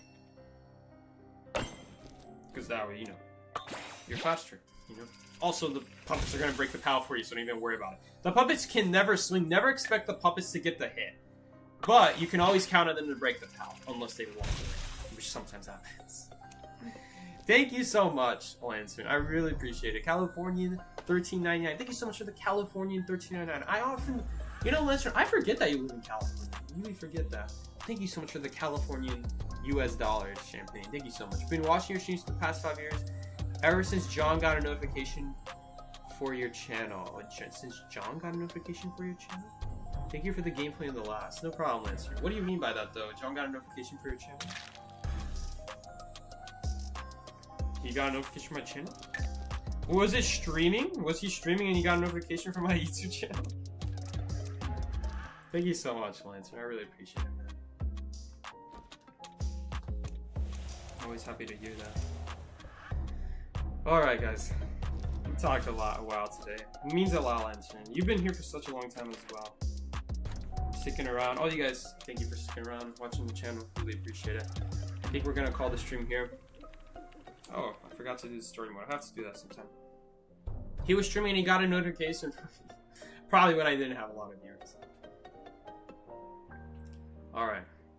Anyway, guys, that's going to be it for today. We played some Hallenbear, we played some Thief Share, and we played a lot of Gardener and a little bit of Thief. Had a little fun, and Gardener was actually not so bad. She has her downsides. I'll still rant about it, but Besides that, she's actually not that bad, especially if you're first chase. If you're first chase, it's actually really advantageous to just anytime you want. 25 seconds into your kite, you could just already be like, alright, I'm just going to take a hit here. That's the nice thing about Gardener, is that when we spawn in the corner, she actually has a purpose now. Because when I don't spawn in a corner, I spend like 20-30 seconds rotating and then only 20 seconds kiting, and then my bubble runs out. But here, since we don't have any rotation time, that 20-30 seconds time we spend kiting and then we would take a hit, now it's fine because we still have our bubble. So Gardener's actually really made this challenge really doable, honestly, because in any other situation, I don't like Gardener because you rotate. Rotation wastes a lot of time on the hunter's end. Then the kite actually starts. Maybe 30 seconds in, you'll take your first hit. And because of the 20-30 seconds rotating and then 20-30 second kite, that's enough time for the bubble to run out, and then you're going to take a hit. So it actually really gave Gardener like a really good purpose. Like, because I'm already getting chased instantly, I can stall a little bit around a crappy window, and then we can on purpose leave the area because I still got plenty of time on my bubble, so the hunter doesn't know, like, do I hit the bubble, do I not? And really felt like Gardener was really solid today.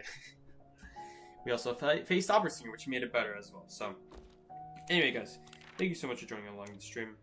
Try this challenge out if you dare. And I'll see you guys later. Take care. It's been Psyche.